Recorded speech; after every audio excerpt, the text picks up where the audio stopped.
unreeled. Vintage recordings of fiction recovered from discontinued physical media.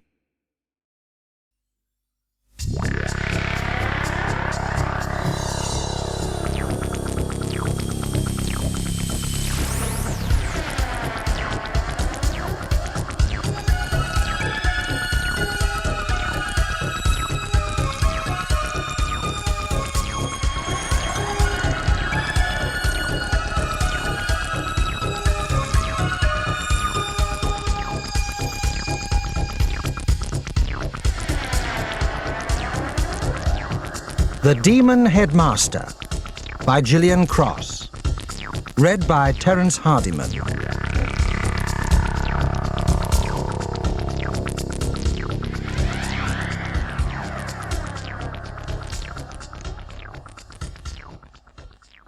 Our last moments of freedom, said Lloyd.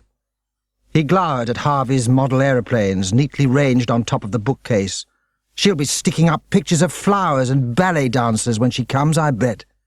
He mooched about gloomily, kicking at the furniture. Harvey, curled in his chair, stolidly went on reading the aero modeler. Hi! Lloyd banged him crossly on the shoulder. Why don't you say something? Harvey looked up and grinned. You've gone all red in the face. I should think I have. Purple pancakes! Don't you realise how awful it'll be, having a girl come to live here? But you've known for ages, said Harvey. Mum's always wanted to have someone to foster. I thought she meant a baby. That would have been okay. Just a bit of screaming at night. But a girl, a wretched girl as old as me. She'll never be out of our hair. We'll have to take her to school with us. So? Harvey shrugged. Might be a good thing. She might be on our side. Another normal. Lloyd looked at him scornfully. Is it likely? I ask you. There's only 5 of us in the whole school. No, she'll be one of them. And what about the others? What will they say? Have to wait and see, won't we? Harvey picked up his magazine again. Enraged, Lloyd leaped across and knocked it out of his hands. Harvey Hunter, you're an idiot! Can't you see what it means?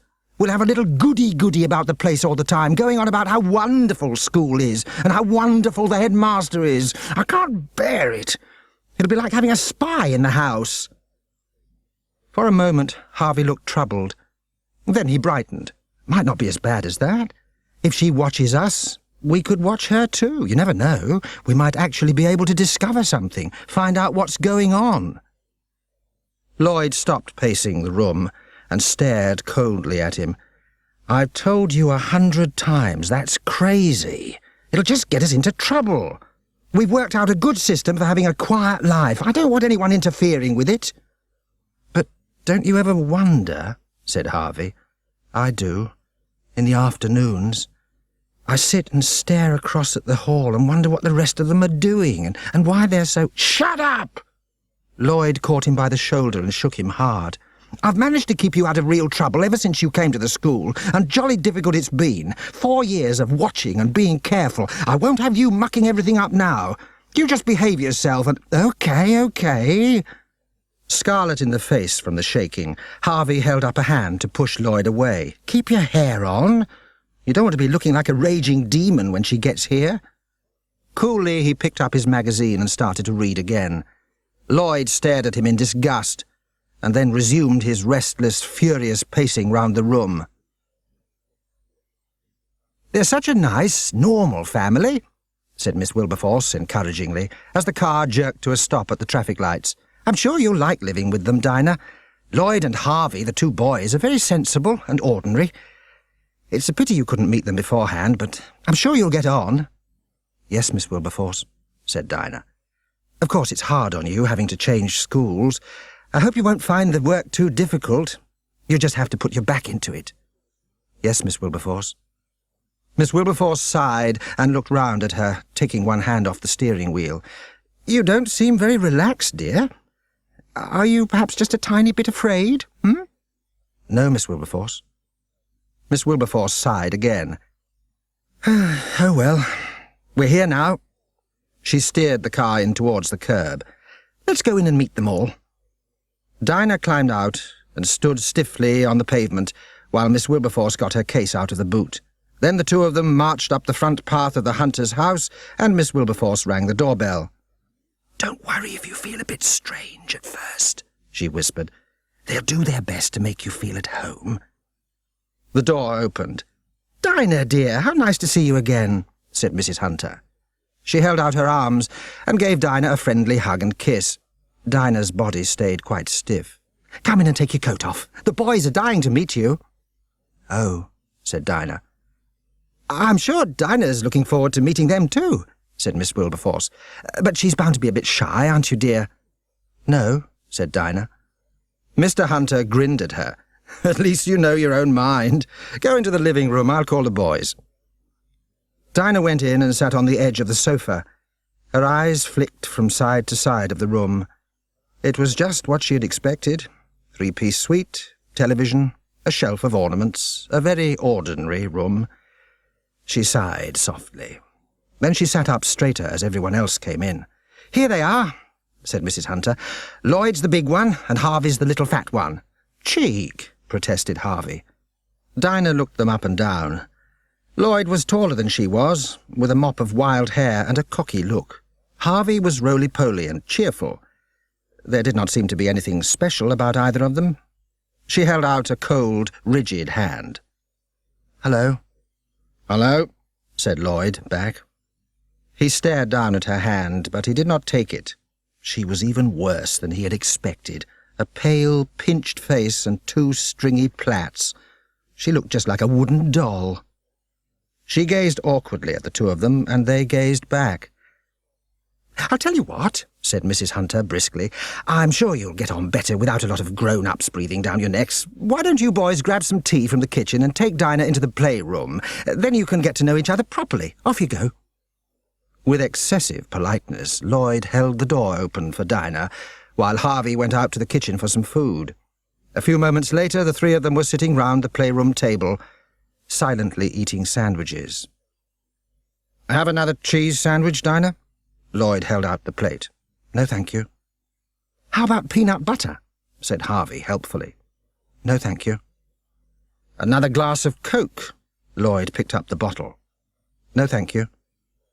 With a sudden snort, Lloyd exploded. "That's all you've said so far. Yes, please, no thank you. What are you, a robot?" "Perhaps she's shy," said Harvey kindly. "Well," Lloyd looked at her, "are you shy?" "No," said Dinah. "Then say something. Tell us about yourself." Dinah drew a breath. "My name is Dinah Glass. I'm 11. My mother and father died when I was 1. I've lived in the children's home for 10 years. Her mouth snapped shut again.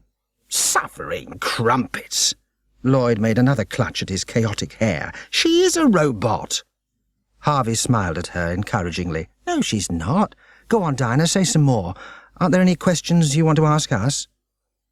Dinah sat for a moment, frowning slightly while she considered. "Tell me about the school." "I told you, H. I told you." Lloyd rolled his eyes dramatically upwards and banged the table. "That's all she's interested in, rotten school. It's going to be terrible." Dinah looked at him coldly. "What's the matter?" "What's the matter?" Lloyd jumped up, knocking his chair sideways. "What's the matter? Scarlet sausages. Why should I want to talk about school when I'm not there? You'd think anyone would be glad to escape for a day or two and not have to think about—" He paused, panting for breath. "He doesn't like our school," said Harvey. "So I see. Why not?"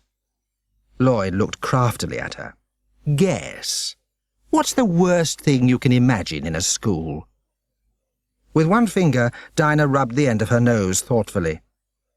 "Chaos? Children running round shouting everywhere and nobody keeping any order." Lloyd gave a loud bellow of laughter, and Harvey grinned and shook his head. "Nothing like that. Try again." Dinah frowned. "Vandalism? Kids smashing everything up?" Harvey giggled, and Lloyd looked scornfully at her. "You haven't got a clue, not a clue. Just you wait until Monday. It won't be at all the way you expect." He reached forward and switched on the television. "You're not going to tell?" said Dinah. "Nope," said Lloyd annoyingly. "Anyway, can't you see what time it is?" Dinah glanced round at the clock. 6 o'clock. But what does that... Didn't they watch the Eddie Hare show at your children's home then? Oh, yes. Dinah shrugged. I just forgot. Good thing Lloyd remembered, said Harvey. We don't want to miss the great school quiz at the end of the programme because... Ouch! Lloyd had given him a sharp kick. Will you shut up about school, H? The television screen flickered and a picture swam into focus. A man with long purple hair and a purple-painted face was standing on his head, waggling his feet at the camera. Dinah pulled a face at the screen. I think Eddie Hare's stupid. And you're even more stupid, Lloyd Hunter. I'll find out about your daft school on Monday.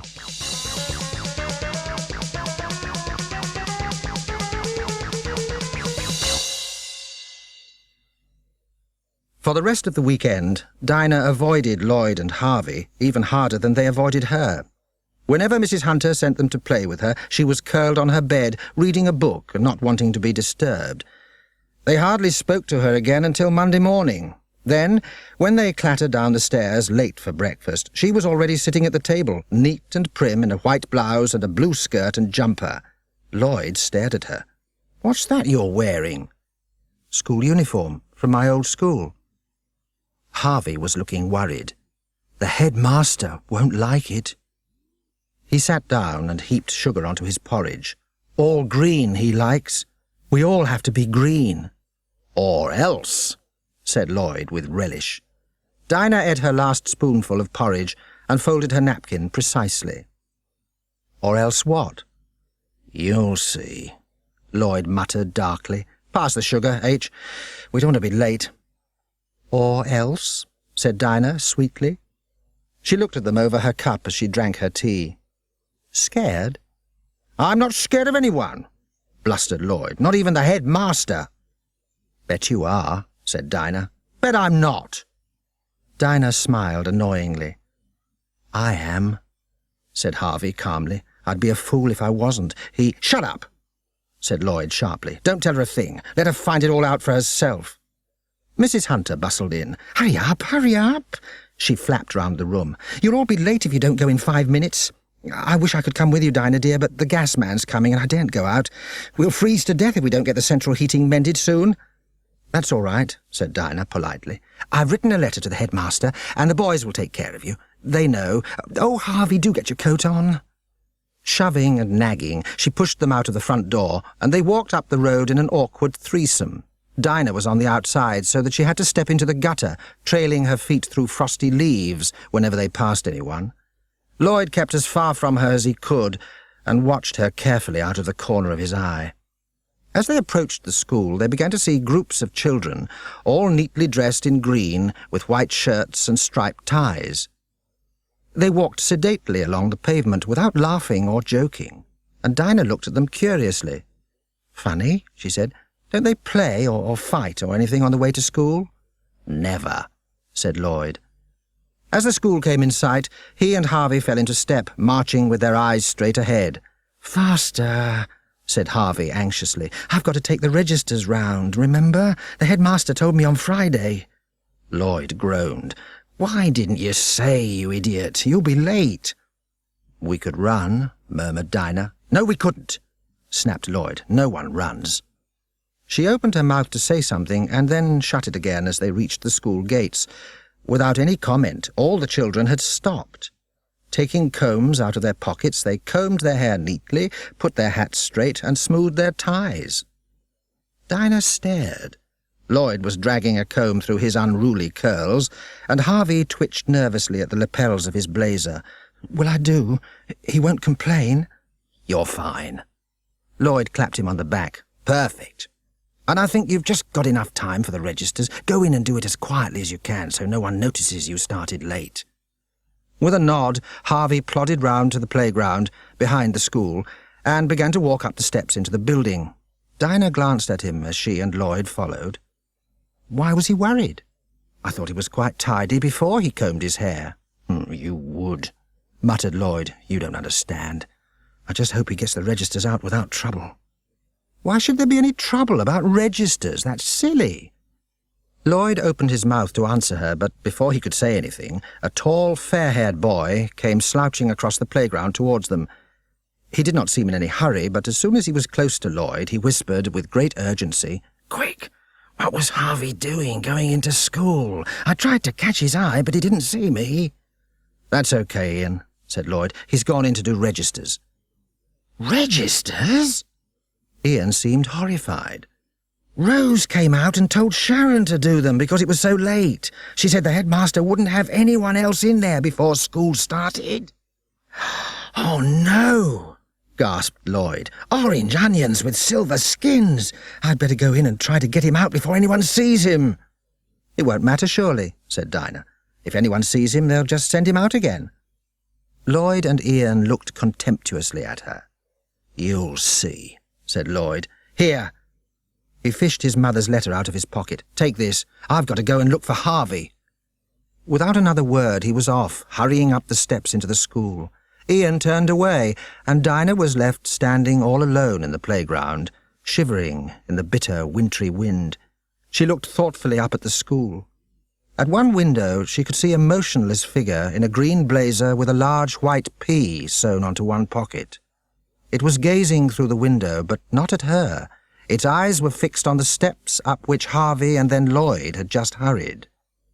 Dinah stared at it for a moment, and then, with a shrug, turned back to the playground. It was a big playground, full of groups of strange children. No one so much as glanced at Dinah, and she felt very awkward. But she was not a person who showed her feelings. She looked round, wondering if there were any games she could join in. She thought there would be football, skipping and and lots of people shouting and telling the latest crazy jokes from Friday night's Eddie Hare show. But it was not like that at all. All the children were standing in small, neat circles in different parts of the playground, muttering. Carefully, Dinah sidled up to the first circle, trying to catch what the voices were saying. When she heard, she could hardly believe it. 9 21s are 189. 10 21s are 210. 11 21s are 231. Extraordinary. She left them to it and moved across to another group, wondering if they were doing something more interesting. But they seemed to be reciting too, only what they were saying was different. William the First, 1066 to 1087. William the Second, 1087 to 1100. Henry the First, 1100 to 1135. She stood beside them for some time, but they did not waver or look round at her. They just went on chanting, their faces earnest. Behind her she could hear a third group. There the children were muttering the names of the capitals of different countries. The capital of France is Paris. The capital of Spain is Madrid. The capital of the United States is New York, said a little girl's voice. Lucy, a bigger girl, took her by the shoulder and shook her. You know that's not right. Come on, quickly, what is it? I can't remember, said Lucy, looking scared. You know I've been away. Tell me, please, Julie. You know we're not supposed to tell you if you haven't learnt it, said Julie crossly. Now come on. The capital of the United States is... Miserably, Lucy chewed at her bottom lip and shook her head from side to side. I can't remember. The whole circle of children was looking accusingly at her, and Dinah was suddenly annoyed with them for being so smug. Stepping forwards, she whispered in Lucy's ear, It's Washington, D.C. Washington, D.C., said Lucy with a quick, grateful smile. From the rest of the circle, cold, disapproving eyes glared at Dinah. Never be too clever, she thought. I should have known that. Her face pinched up tight again as she stepped back and heard them start up once more. The capital of the USSR is Moscow.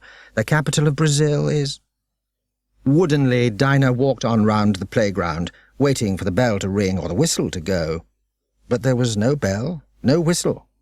Instead, quite abruptly, all sounds in the playground stopped, and the children turned round to stare at the school.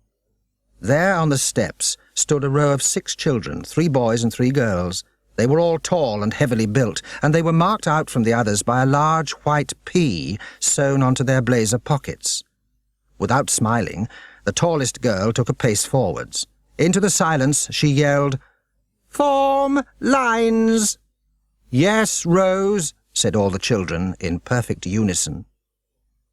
As quietly and steadily as marching soldiers, they walked together, forming neat straight lines which ran the length of the playground. Each child stood exactly a foot behind the one in front. Each line was exactly 3 feet from the one next to it. Not quite sure what to do, Dinah stood by herself, a blotch of blue among the green. The tallest boy on the steps walked forwards. "Lead in!" he bellowed. "Yes, Jeff," chorused the children.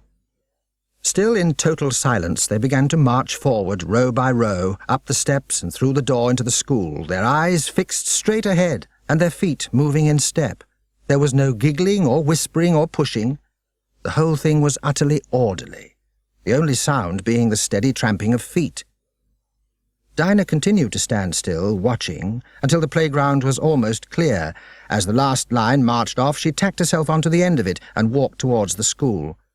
When she got to the top of the steps, Rose stuck out an arm, barring her way. "Name?" "Dinah Glass," said Dinah. "I'm new," and Jeff interrupted her. "Just answer the questions. What's that you're wearing?" "It's my old school uniform. Just answer the question," he said again. As he spoke, he looked not at Dinah, but over her shoulder. "It is not satisfactory. All pupils here shall wear correct green uniform. Kindly see to it." He looked so haughty and spoke so stiffly that Dinah was irritated. "I don't know why you're being so bossy," she said. "Anyone would think you were one of the teachers instead of a measly kid like anyone else." "All pupils shall obey the prefects," chanted Rose in the same stiff manner. "The prefects are the voice of the headmaster." Dinah felt puzzled, but she was determined not to show it. She thrust her chin up and looked straight at them. "Well, I think you should take me to see the headmaster. I've got a letter for him." The prefects looked doubtfully at each other. Then Jeff vanished inside the school, while the others stood barring Dinah's way. It had grown colder, and the icy wind was turning her fingers blue. She lifted them to blow on them. "Hands by your sides," Rose rapped out instantly. "Good deportment is the sign of an orderly mind." Stubbornly, Dinah went on blowing. At once, Rose said, "Sarah, Simon." Dinah's hands were instantly seized by 2 of the other prefects, who forced them down to her sides and stood holding them like that until Jeff reappeared. "The headmaster will see you," he said. "Follow me." Thoroughly bewildered now, Dinah walked into the school after him and along a straight corridor. At her old school, all the walls had been covered with pictures and drawings done by the pupils, but these walls were completely blank, except for a framed notice hung halfway along. Dinah swiveled her head to read it as she passed. "The man who can keep order can rule the world." Frowning slightly, she went on following Jeff until he came to a stop in front of a door which had the single word "Headmaster" painted on it. He knocked. "Come in." Jeff pushed the door open and waved Dinah inside, pulling it shut behind her. As she stepped through, Dinah glanced quickly round the room. It was the tidiest office she had ever seen. There were no papers, no files, no pictures on the walls, just a large, empty-topped desk, a filing cabinet, and a bookcase with a neat row of books. She took it all in 1 second, and then forgot it as her eyes fell on the man standing by the window. He was tall and thin, dressed in an immaculate black suit. From his shoulders, a long black teacher's gown hung in heavy folds like wings, giving him the appearance of a huge crow. Only his head was startlingly white. Fair hair, almost as colourless as snow, lay around a face with paper-white skin and pallid lips. His eyes were hidden behind dark glasses, like 2 black holes in the middle of all the whiteness. She cleared her throat. "Hello, I'm Dinah Glass, and I—" He raised a long, ivory-coloured hand. "Please do not speak until you are asked. Idle chatter is an inefficient waste of energy." Unnervingly, he went on staring at her for a moment or two without saying anything else. Dinah wished she could see the eyes behind the dark lenses. With his eyes hidden, his expression was unreadable. Finally, he waved a hand towards an upright chair, pulled round to face the desk. "Sit down." He sat down himself, facing her, and pulled a sheet of paper out of a drawer. "Dinah Glass," he said crisply, writing it down in neat, precise script. "You are being fostered by Mrs. Hunter?" "Yes, sir. And why is she not here to introduce you?" "She couldn't come, but she sent you a letter." Reaching across the desk, the headmaster twitched it out of her hand, slit the envelope with a small steel paper knife, and read the letter. There were no questions. Instead, he pushed a sheet of paper across the desk towards her. "This is a test," he said. "It is given to all new pupils." "Haven't you got a report on me from my other school?" "No one else's reports are of any use to me," said the headmaster. "Please be quiet and do the test." Dinah took a pen out of her pocket and looked down at the paper. The questions were fairly hard. Mostly sums, with a bit of English thrown in, and one or two brain teasers. She knew that most children would have found them difficult to answer, and she paused for a moment, working out where she was going to make her deliberate mistakes. Not too many, just enough to avoid trouble. Then she picked up the pen and began to write. As she scribbled, she could feel him watching her, and every time she glanced up he was the same, pale and motionless, with 2 black circles where his eyes should have been. She was so nervous that she stumbled once or twice, getting some of the answers right where she had meant to make mistakes. To keep the balance, she had to botch up all the last 3 questions. Not very good. It did not look as convincing as it should have done. Her hand trembled slightly as she passed the paper back across the table. The headmaster scanned it carefully for a moment, then looked up at her. "You are an intelligent girl." Dinah's heart sank, but with an effort she kept her face calm, meeting the headmaster's gaze steadily. At last he said, "But you make too many mistakes. I wonder." He chewed for a moment on his bottom lip. Then he shrugged. "It doesn't matter. I dare say we shall find out all about you in due course." She looked down to the floor, trying not to seem too relieved, and waiting to be told which class she should go to. But the headmaster did not seem in any hurry to get rid of her. He crumpled the test paper in his hand and dropped it into the rubbish bin. Then, slowly, he reached up a hand to take off his glasses. Dinah found herself shivering. Ridiculously, she expected him to have pink eyes, because the rest of his face was so colourless. Or perhaps no eyes at all. But his eyes were not pink. They were large and luminous, and a peculiar sea-green colour. She had never seen eyes like them before, and she found herself staring into them, staring and staring. "Funny you should be so tired," he said softly, "so early in the morning." She opened her mouth to say that she was not tired, but to her surprise she yawned instead. "So tired," crooned the headmaster, his huge, extraordinary eyes fixed on her face. "You can hardly move your arms and legs. You are so tired, so tired. You feel your head begin to nod, and slowly, slowly your eyes are starting to close. So tired and sleepy." "He's mad," thought Dinah muzzily. "The whole school's raving mad." But she felt her eyes start to close in spite of all she could do. She was drifting, drifting. All she could see was 2 pools, deep green like the sea, and she seemed to sink into them as she drifted off and off. She opened her eyes again and gave a nervous laugh. "I'm sorry, what did you say?" "You fell asleep," said the headmaster coldly. "You have been asleep for a long time." He put his glasses on again. "Asleep?" Dinah stared. "For the whole morning."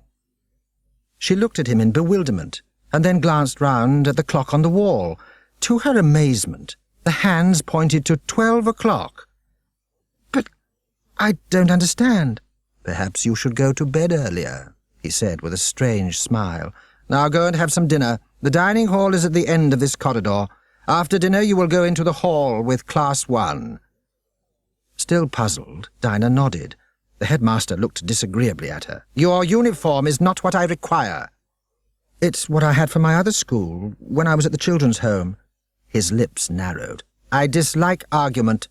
It serves no useful purpose. You will appear in the correct school uniform by next Monday. I am sending a list to Mrs. Hunter to ensure that she buys the proper items. I like to see all my pupils dressed in an orderly manner. His voice rose a tone. I will not endure disorder. It is inefficient. Now go and have some dinner. Shakily, Dinah stood up and made for the door. As she reached out her hand for the handle, the headmaster spoke again. I have put you in the same class as Lloyd Hunter. But I wish you to have as little as possible to do with Lloyd and Harvey. They are not a good example. They do not fit in at this school. That... Dinah had been going to say that it would be difficult, but just in time she remembered that he did not like argument. Better to be quiet and obey, until she had had time to think everything over, to try and work out why the school was so strange. Yes, sir, she murmured. As she went out and shut the door, her head was humming with thoughts. Asleep all the morning? It did not make sense. And had the headmaster sat and stared at her all that time, without trying to wake her up? She shuddered and put a finger into her mouth to suck it thoughtfully. Something made her take the finger out again and look at it. It was sore. There was a small red patch at one end, as if a pin had been driven into it. But she did not remember having pricked her finger. Frowning, she walked along the corridor towards the dining hall. At the door of the dining hall, Dinah stopped. She must be too early. There was no sound coming from inside, none of the hubbub of chatter that she associated with dinner time. But when she pushed the door open, she saw that the room was full. Table after table of demure children in green uniforms, eating platefuls of sausages and chips.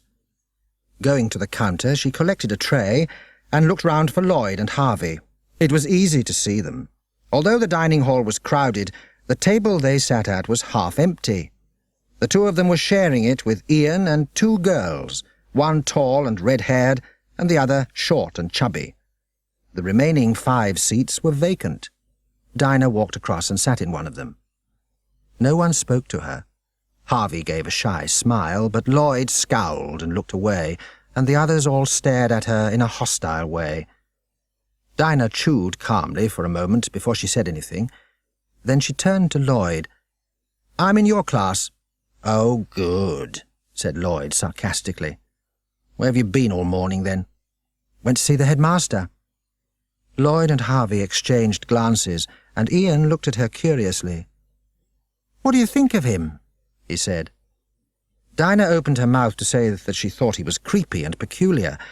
Instead, she heard her voice say, He is a marvellous man, and this is the best school I've ever been to. She put her knife and fork down. Aha! Said the chubby little girl savagely. The red-haired girl prodded her. Be quiet, Ingrid. But Mandy! The 5 of them went on eating stolidly, while Dinah studied their faces. But she could not guess anything from them. They were determinedly blank. After a moment or two, Mandy, the red-haired girl, said casually, What do you think of the headmaster? Automatically, Dinah found herself repeating the same words. He is a marvellous man, and this is the best school I've ever been to. Aha! Said Ingrid again. The others simply went on eating their dinner. Dinah looked round at them. But I don't understand. Lloyd shrugged. They all say that. All of them. He waved a hand round at the rest of the dining hall. Try asking them sometime. They think he's just as marvellous as you do. I can see you're going to fit in beautifully. Dinah looked over her shoulder at the green-uniformed children. Then she looked back at the hostile faces opposite her. She could not understand what was going on. She was not used to not understanding things, and she did not like it at all. I bet he said you were to go into the hall after dinner, said Ingrid. Well, yes, he did, doesn't everyone? No, said Mandy quietly. We don't. Everyone else does. Ian gave a languid, amused smile. "We have extra work, with one of the prefects to watch over us. And you needn't go thinking we're thick or anything." Lloyd slurped up the rest of his semolina, the noise sounding disastrously loud in the quiet canteen. "It's not like that at all. We just aren't like the others." "Oh," said Dinah. She still did not understand anything, but she made up her mind not to say so. She would just watch and wait. Lloyd got to his feet. "Mind you're not late to the hall," he said. "You don't want to get into trouble on your first day, do you?" He turned away, and the others followed him. Harvey, going last, whispered, "Good luck," and then hurried after, as if he were afraid the others might have heard him. As the 5 of them passed down the long canteen, 200 pairs of eyes watched them expressionlessly, while 200 sets of teeth chewed in rhythm. 10 minutes later, as if at a signal, everyone stood up. As Dinah was beginning to expect, the children formed a neat crocodile without any pushing and began to file silently out of the canteen. Waiting until nearly everyone had gone, Dinah found herself walking behind Lucy, the little girl who had not known the capital of the United States. She reached out and touched her on the arm. Lucy turned round with a jerk, and then smiled timidly. "Thank you," she whispered, "for what you did in the playground." "It's all right." Dinah smiled back. "Can't think why the others wouldn't tell you." Lucy shrugged and started to turn away again, but Dinah had had an idea. "Have you been at this school a long time?" she murmured. "Since I was 5, whispered Lucy. "Shh, we're not supposed to talk." She looked nervously over her shoulder. "There's no one there," said Dinah encouragingly. "We're the last." "Do you like the school?" She had half expected the answer, but it was still a shock when she heard it. Lucy turned to look at her. "The headmaster is a marvellous man, and this is the best school I've ever been to." "It's the only school you've ever been to," said Dinah. But Lucy only looked puzzled and put her finger to her lips. Dinah walked on quietly, her thin face wrinkled with concentration. There was something very queer here. Something not like a school at all. Perhaps she would understand it better after she had seen what the assembly in the hall was like. Following Lucy in, she sat down in a chair at the back of the hall. It was full of children, and teachers were seated on chairs round the edge, as silent and stony-faced as their pupils. After a moment the headmaster appeared. He stalked up the aisle between the chairs, his long gown flapping behind him, seeming even taller than Dinah had remembered. Slowly he climbed the steps up to the stage and turned to look down on the crowded hall below him. There was no need for him to call for silence. Everyone, teachers and children alike, was gazing at him. With a thin smile, he reached up and took off his glasses, and his huge green eyes stared out at them. Dinah felt that he was looking directly at her. She could not move her eyes away from his steady green stare. Then he began to speak. "Funny that you should all be so tired, so early in the afternoon." "But that's what he said before," thought Dinah with a jerk of surprise, "when I was in his office. It's peculiar." Her amazement had jolted her out of the dreamy vagueness that his voice was producing in the others. All of a sudden, she felt grimly stubborn. She had had enough peculiar happenings for one day. She tried to turn her attention away from the tall, black figure on the stage so that she could think. But it was very difficult. There seemed to be no escaping those eyes. Then, all at once, like a light, she had a little flicker of understanding. "That's it," she thought triumphantly. "When he takes his glasses off, when I see his eyes, I want to go to sleep. And that's when things get peculiar." With an almost gleeful feeling, she shut her own eyes tightly, blacking out the hall, the rows of yawning children, and the compelling green stare.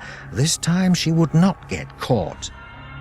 "You all look very tired," said the headmaster's hissing voice. "No, I don't," said Dinah rebelliously inside her head, behind her closed eyes.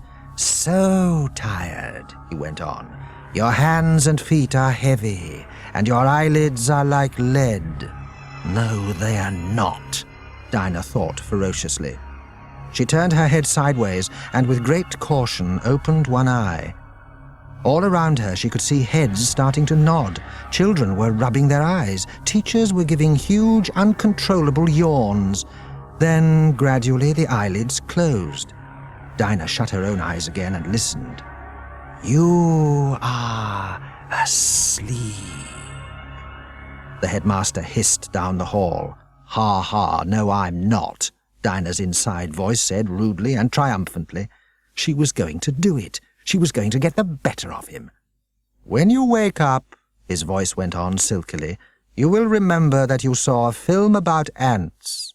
If anyone asks, you will say, 'It was a film about ants. It was very interesting. We saw how they build their nests and look after their eggs and how their queen lives.'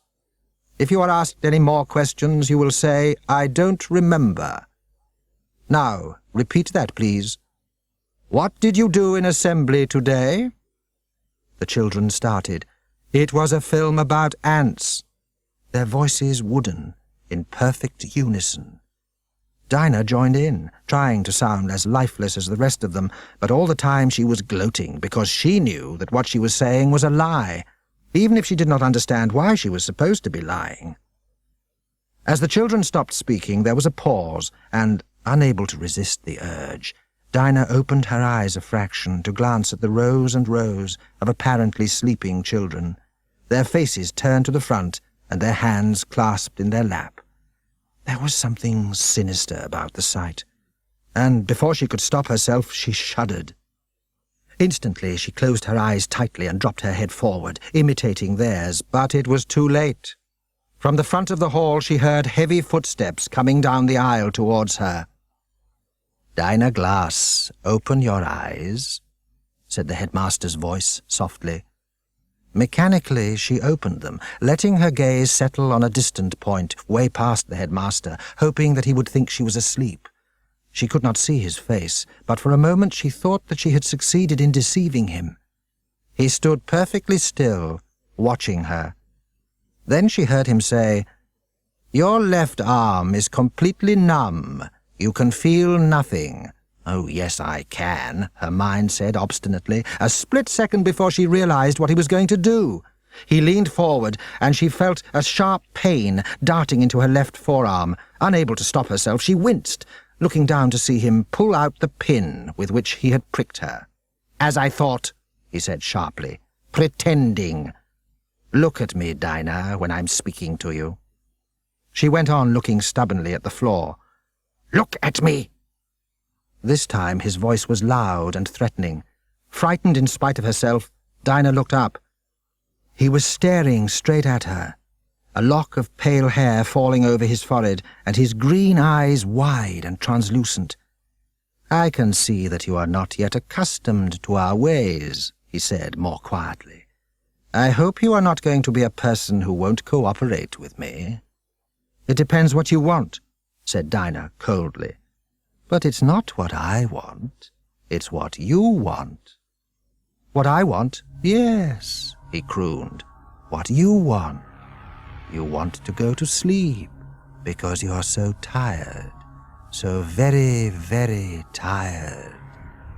Too late, she realized that she had let herself get caught off guard. This time, try as she would, she could not close her eyes or turn them away from those great pools of green that seemed to swim closer and closer. "You are so sleepy," murmured the headmaster. "You feel you have to go to sleep."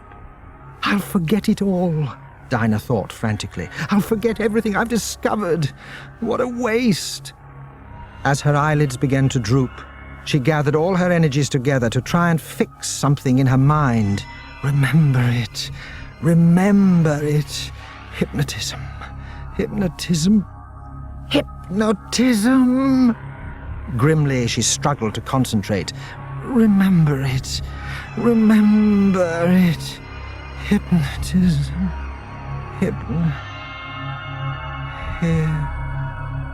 But the words in her head drifted off into silence and floated away on a great tide of sleep as she slumped slowly forwards in her chair.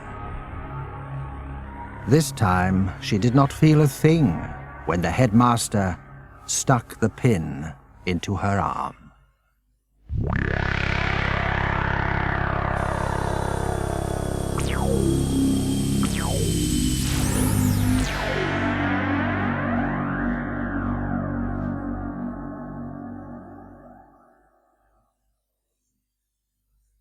Harvey looked up from his page of sums and stared out of the window, fidgeting. All around him the others were working hard. Ian was writing steadily in his elegant sloping script. Mandy was frowning over a difficult problem, and Ingrid was running her hands through her untidy hair and chewing the end of her pencil. Even Lloyd was not paying him any attention. But Harvey could not concentrate because Dinah had made him think about assembly again. What did go on in the hall when they were all in here? Rose, the prefect, looked up from the book she was reading. "Harvey, why aren't you working?" "I'm just thinking for a moment." That was true enough, anyway. He waited until Rose was bent over her book again, and then prodded Lloyd. "What do you think they're doing?" he mouthed noiselessly, pointing towards the hall. Lloyd frowned at him and mouthed back. "Films, of course. Get on with your work." Harvey looked across at the hall and frowned. The blackout curtains were certainly drawn, as if for a film, but all round the edges of the curtains he could see thin streaks of light. And it was always like that, every day. He often looked across while he was supposed to be working, and he had never seen the lights go out, not once. So they could not really be watching films. What were they doing? He wriggled in his chair with frustrated curiosity. "Harvey Hunter, will you sit still and get on?" Rose was really irritated now. Harvey could see that he would have to be careful or something nasty would happen. He was just about to go back to his sums when he suddenly had an idea. He put on an expression of extreme agony. "But I can't concentrate, Rose," he said. "I want to go to the toilet." Rose looked even more annoyed. "You should learn not to be so disorganized." "Please, Rose." He knew he sounded stupid, but he could not bear it any longer. He had to go and have a look in the hall. "Please, I can't wait till the end of school." She looked rattled for a moment, as the prefects always did when you asked them something unexpected. Then she nodded reluctantly. "Oh, all right, but be as quick as you can." As he jumped up, he saw the others looking at him. Mandy's gentle face was worried. She had guessed he was up to something. He slipped quickly out of the door before she could mouth a question at him and ran along the corridor on tiptoe until he reached the hall doors. The double doors had glass panels at the top with heavy curtains drawn across. By stretching up and peering, he could see through a narrow gap at one side, and he stood there looking. There was no screen on the stage, no projector, no sign at all of anyone getting ready to show a film. Instead, everyone in the hall, teachers and children, were staring fixedly at the stage. On the stage stood the headmaster, stooped forward like a giant vulture. Harvey saw with amazement that he had taken off his dark glasses. "But I've never seen him like that," thought Harvey, "except on the first day I came here." He leaned further forwards, pressing his nose against the glass in an effort to try and find out what was going on. The headmaster seemed to be reading aloud from a book that he held in his hands. As Harvey watched, he stopped, then glanced up and spoke a few words. Immediately, all the people in the hall started to chant in a regular monotone, as if they were repeating back from memory what he had read. It must have been pages long, because the voices went on and on and on.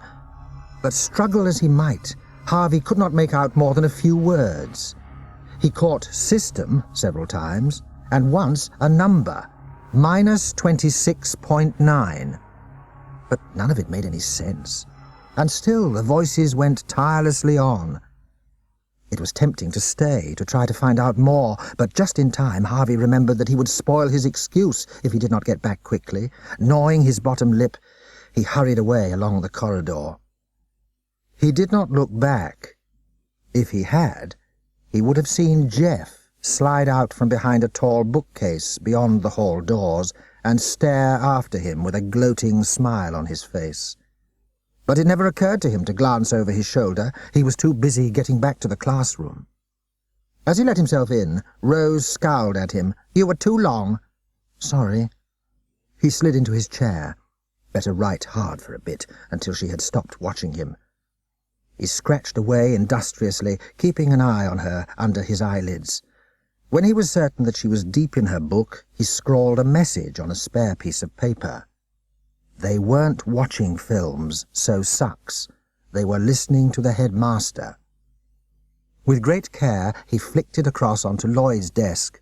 Lloyd gave him a disapproving frown. But when he had read the note, he raised his eyebrows, and a few moments later, another note landed on Harvey's desk. "We'll ask Dinah when we get home." As they sat over their tea, Dinah was even quieter than usual. She gazed into her cup, watching the brown liquid swirl round, and Mrs. Hunter had to ask her 3 times whether she wanted another piece of cake. "Oh, sorry." She looked up at last. "Thinking about school?" Mrs. Hunter smiled. "I was going to ask if you had a nice day. What did you think of it?" "I think," said Dinah, "that the headmaster is a marvellous man, and this is the best school I've ever been to." Harvey sniffed scornfully and looked at Lloyd, but Lloyd was watching Dinah. Her face had gone white, almost as if she were frightened by what she had said. The next instant she had lowered her eyes and began to munch her piece of cake. "Let's all go in the playroom," said Lloyd suddenly. "Come on, H. You coming, Dinah?" Dinah swallowed her mouthful of cake. "If you like." She followed them through and sat down as Lloyd closed the door. "Now, Dinah," he said, "suppose you tell us what you were all doing in the hall this afternoon." "We saw a film." Lloyd looked knowingly at Harvey. "Oh, yes? What was it about?" Dinah took a deep breath and began to talk as if she were reciting. "It was a film about ants. It was very interesting. We saw how they build their nests and look after their eggs, and how their queen lives." She stopped abruptly. "What else was it about?" said Lloyd. "I don't remember." "Did the headmaster talk to you about it afterwards?" "I don't remember." Harvey giggled suddenly. "You'll never be on Eddie Hare's great school quiz." "Well," said Lloyd, "if you're too thick to remember anything—" "I always remember things," said Dinah. "Always. I don't quite understand, but I can't tell you any more." "I can tell you something," said Harvey. Lloyd gave him a shove. "Be quiet, you idiot." "No." Harvey looked obstinate. "It's not fair to ask her questions and then not tell her. Besides, I want to hear what she's got to say." He turned back to Dinah. "I sneaked out of our room and had a look through the hall door. I didn't see any sign of a film." Dinah stared at him, and he nodded. "That's right, nothing. No screen or projector or anything. And I was watching from across the playground all the rest of the time. The lights in the hall didn't go out once, so you can't have seen a film. You're lying." "What did you see?" asked Dinah. "I saw you all sitting looking at the headmaster on the stage. He read something long out of a book, and you all repeated it back. I don't know what it was, but you must know. You all said it from memory." Dinah frowned harder and shook her head. "I don't remember anything like that happening." "Huh!" Lloyd sat down and stretched his legs out. "What did happen, then?" "I told you, we saw a film. It was a film about ants. It was very interesting. We saw how they build their nests and look after their eggs, and how their queen lives." "That's what you said before," said Harvey. "It's exactly what you said before." Lloyd banged his hand down on the table. "And it's not true. So why do you keep saying it?" I don't know." For a moment Dinah seemed bewildered. Then she began to look annoyed. A faint pink flush ran along her cheekbones, and the tip of her nose turned white. "You hadn't got any business to be seeing anything," she said. "What did you think you were doing, snooping around like that?" Harvey responded mildly. "I thought there was something peculiar going on," he said. "And I was right, wasn't I?" "You don't know anything about it," muttered Dinah. "And if you go on nosing, you'll get into trouble." "I told you not to tell her anything, H," Lloyd burst out. "Bright green baked beans! Suppose she goes off and tells the headmaster what you said." Harvey turned pale. "Oh, but she wouldn't do that. Would you, Di?" "Of course not," Dinah started to say. Then she stopped and looked craftily at Lloyd. "At least I might be tempted to, if you don't leave me alone." Lloyd jumped to his feet. "Don't you dare! Harvey hasn't done anything wrong." Dinah was triumphant. "Oh, no," she said. "Then why is he looking so scared?" She was right. Harvey's round face had crumpled with fright, and he was twitching nervously at the edge of his jumper. "He was silly, that's all," said Lloyd. "I've told him 100 times not to get involved with things. But he didn't do anything wrong." "Can't he speak for himself?" said Dinah. "Look at him, he's shaking like a jelly. He's nothing but a baby, running round the school and peering in at windows. It's so childish." "That's all you know." Lloyd had gone red in the face. "It was a silly thing to do, but it was very brave. Only I don't suppose you would understand." "Why not?" Suddenly Dinah went very quiet. She stopped looking at Lloyd and turned to Harvey. "Why don't you explain to me? I know he doesn't like me," she waved a hand towards Lloyd, "but you've been quite nice, really. And I want to understand. Why was it so brave of you to look in at the hall?" "Don't tell her a thing," said Lloyd. Dinah spoke softly. "Tell me, Harvey, what's going on in that school? Why is everyone so well behaved? And what do you think happens at assembly?" I don't know," stuttered Harvey. "But—" Suddenly Lloyd darted at Dinah and with one gigantic shove pushed her through the door and into the hall. Slamming the door shut, he leaned against it and glared at Harvey. "Haven't you got any sense at all, H? Can't you get it into your thick head that she's one of them? If you tell her anything at all, she'll probably go off and repeat it all to the headmaster, and then you'll get me and all the others into trouble as well." Harvey went even paler. I don't think she would, not really. Would she?" "I don't know," said Lloyd grimly. "We'll just have to wait and see, won't we?" Harvey chewed nervously at the end of his finger. From outside in the hall came the sound of voices. Mr. Hunter had come in, and he was saying to Dinah, "How did you get on at school, then? What do you think of it?" Dinah's mechanical voice came clearly through the door. "I think the headmaster is a marvellous man, and this is the best school I've ever been to."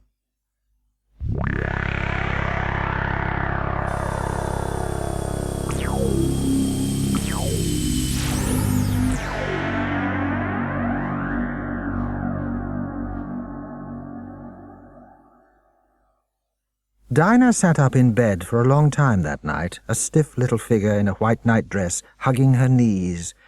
She knew that there was something wrong about the school, with its well-behaved children all doing the right thing at the right moment, but she could not understand what it was.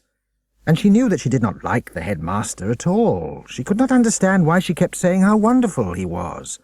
She hated not understanding things. In the end, she did what she always did when things baffled her. Slipping quietly out of bed, she pulled back the curtains so that the room was lit by moonlight from outside. Then she went to stand in front of the mirror. Pale and prim, her reflection stared back at her, the eyes thoughtful, and the mouth pursed up, considering. "Well," she murmured, "what's wrong? Why is the school so peculiar?" Gazing into her own eyes, she suddenly knew the answer. Fear. It's because they're all afraid. She nodded briskly. Yes, that was the right answer. But what are they afraid of? The reflection stared back, unwinking, and she heard the reply in her head. That's what you'll have to find out. How? But she hardly needed to ask. The answer to that one was obvious. You'll have to be naughty and see what happens to you. Her hands, clasped on top of the dressing table, began to shake slightly, but the face that looked back at her out of the mirror was amused. See? You're afraid yourself, and you don't know why. Defiantly, she stuck her chin up and pulled a face into the mirror. I don't care if I am scared, she said out loud. I want to know, and if that's the only way to find out, that's what I'll do. With a determined hand, She closed the curtains and climbed back into bed, feeling as though she had settled something. Curling up under the covers, she fell asleep, trying to think of something bad she could do. When the morning came, she was still considering. She did not expect Lloyd and Harvey to speak to her after their quarrel the day before, and she came down to breakfast in a proud silence, not saying anything even to Mrs. Hunter. But things were a bit different. Something had happened that she had not counted on. It had finally snowed. Outside in the garden, a white, unbroken sheet stretched across the grass, gleaming in the crisp, clear light, and Harvey was so excited that he had forgotten about everything else. He wriggled delightedly in his chair. "Oh, I wish we didn't have to go to school today, don't you, Di?" "Sky-blue sandwiches," snorted Lloyd, his mouth full of porridge. "Do you ever want to go to school?" "No, but it's different today," said Harvey. "If we stayed at home, we could build a snowman, have a snowball fight, and... Oh, Mum, couldn't we?" "Don't be silly, dear," said Mrs. Hunter. "There's no point in asking questions like that. Just make sure you wrap up warmly. You know the cold's bad for your chest." She hovered over them while they dressed, insisting on bundling Harvey up in extra scarves and gloves until he looked like a little round parcel. All the time he was hopping up and down, peering longingly out of the window at the snow. When she finally let them go, Harvey ran joyfully outside and kicked his boots about, scattering a fine dust of snow. "Oh, it's beautiful! It's lovely! Don't you think it's gorgeous, Di?" "Yes, I like snow," she said. "We used to have terrific snowball fights at the children's home. The sort where you pick sides and build up great stocks of snowballs before you start." "Oh, it's fantastic!" Harvey reached down for a handful of snow. "Come on," said Lloyd. "We'll be late for school." Harvey's face dropped. Still deep in her own thoughts, Dinah said, "We could always have a snowball fight in the playground, in morning playtime." She was so busy thinking of her own plans for the day that she did not notice how Harvey brightened and started to whistle. All she could think of was that she had found a good way to be naughty. She was so busy thinking, in fact, that she walked into school and into her classroom in a daze. It was not until she was sitting in her desk that she realized that she had automatically moved into line and marched in with the others, as if she had been told what to do. But she did not remember anyone having told her. Before she had time to work that one out, however, she had another surprise. Mr. Venables, the class teacher, was giving out pieces of paper. "This morning," he said as he moved round the room, "I want you to write down everything you know about the solar system." As it happened, Dinah knew a great deal about the solar system, but she had no intention of writing it all down. That would be asking for trouble. She settled down to consider what she could safely say. But before she had thought about it at all, she found herself writing in strange, stiff little sentences. "The planets of the solar system are Mercury, Venus, Earth, Mars, Jupiter, Saturn, Uranus, Neptune, and Pluto. The Sun is the star of the solar system. The Earth is 0.137 light-hours from the Sun. The magnitude of the Sun is minus 26.9. She stopped with an effort and stared at the last sentence she had written. "But I didn't know that," she thought. She never remembered seeing that particular piece of information before. Yet there it was, confidently written down on her piece of paper, as though someone had slipped it into her head without her knowing. Cautiously, she leaned sideways to glance at the paper on the desk next to her. The boy beside her had just written, "The magnitude of the Sun is minus 26.9. Although the classroom was warm, she found herself shivering.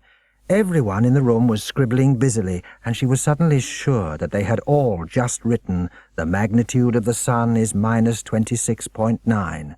30 little robots, all obediently writing down the same things that had been put into their heads for them. The only person who was not writing was Lloyd. He was chewing the end of his pencil as if he did not know very much about the solar system. Dinah let herself feel a little quiver of mean pleasure that he was in trouble. Then she started to write again, and the information went on pouring out. Most of it she knew, but every now and again came a little bit she did not. And as she wrote, she pursed her lips together determinedly. Things were getting queerer and queerer. and she would find out why. She would. At playtime, she put on her hat and coat and marched out into the playground, ready to carry out her plan. Without speaking to anyone, she knelt down and made a heap of snowballs, intending to throw them when she had a pile of 10. But she had reckoned without Harvey. When she was only halfway through, he came bounding across to her, past all the groups of children, chanting tables and dates. "Ah, Di, you remembered!" "What?" She looked up vaguely. "You remembered! We really are going to have a snowball fight." Suddenly she realized what she had done. "No, Harvey, I didn't mean you. Don't be a spoil sport." He bent down and picked up 2 of the snowballs she had made. Almost at once, Lloyd was there. He came bounding across the playground at top speed. "H, what are you doing?" "We're going to have a snowball fight," said Harvey. "It's Di's idea." "Don't be an idiot." Lloyd knocked the snowballs out of his hands. "Let her get into trouble if she wants to, but don't you get mixed up with it." "That's right," said Dinah. She did not realize how odd it sounded until she saw Lloyd staring at her. She stared back defiantly, and while the 2 of them were distracted, Harvey stooped down and picked up 2 more snowballs.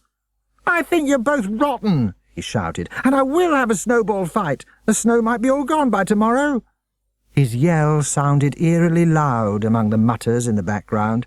As he drew his right arm back to throw, Lloyd shouted warningly, "H, no!" And from the other side of the playground came the sound of Ian's voice calling, "Watch out, you lot!" But it was too late. As total silence fell over the playground, the 2 snowballs flew from Harvey's gloved hands and spattered messily, one on Lloyd's coat and one on Dinah's. A voice bellowed from the steps, "Lloyd and Harvey Hunter! Dinah Glass! Come here!" Ranged on the steps, the prefects were staring at them, a row of 6 stern faces. Slowly, Lloyd, Harvey, and Dinah walked to the foot of the steps and stood looking up. "Wait there," said Rose curtly. "We'll deal with you when the others have gone inside." As Rose began to call out the orders, the neat rows of children formed and filed into the building. Lloyd, Harvey, and Dinah stood awkwardly, not looking at each other, until the whole playground was empty, and they were alone, gazing up at the prefects, who stood like a row of iron statues. Jeff stared down at them. "It is forbidden to waste time by playing in the playground." "It is forbidden," added Rose, "to make a mess of your school uniform." "You must be punished," said Sarah.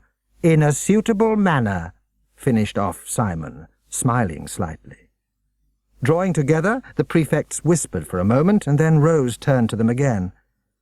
"Go inside. Take off your hats and coats and gloves, then come back here." As they walked towards the cloakroom, Dinah whispered to Lloyd, "What will happen? What will they do?" "I don't know," he said, "but whatever it is, it'll be your fault. I wish you'd never come." Harvey looked miserable. "No, it's my fault. I threw the snowballs.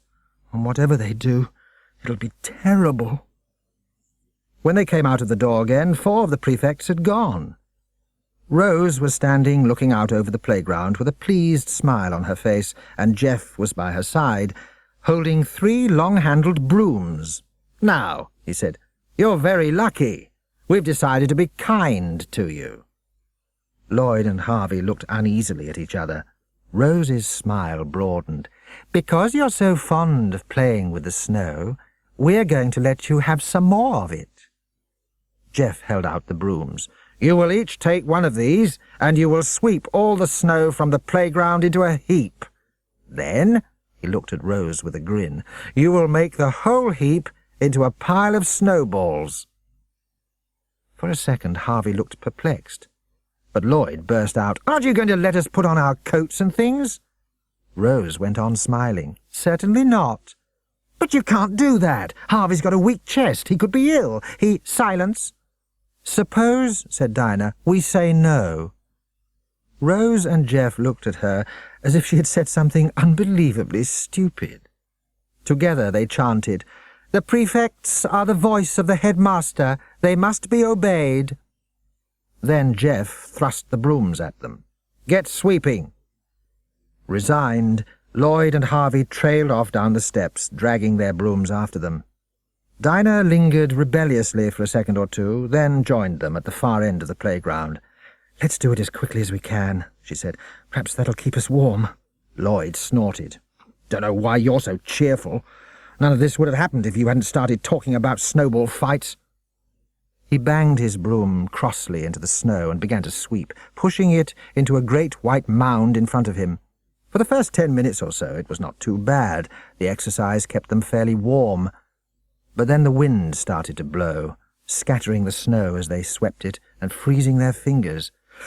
"I'm so cold," said Harvey plaintively, "and we're only halfway across. We'll never get it all swept." "Don't give up yet," said Lloyd. "This is the easy part. Just you wait until we start on the snowballs." Dinah shuddered at the thought, as the wind whipped through her thin school shirt. Then she found that she could not stop shivering. Her whole body was shaking, and her teeth were clattering together uncontrollably. She put down her broom for a moment to clap her arms round herself for a bit of warmth. Instantly, from the building behind them, came an irate rapping. Turning, she saw Rose gesturing furiously at her through the window. She picked up her broom again and began to sweep harder, trying to ignore the shaking.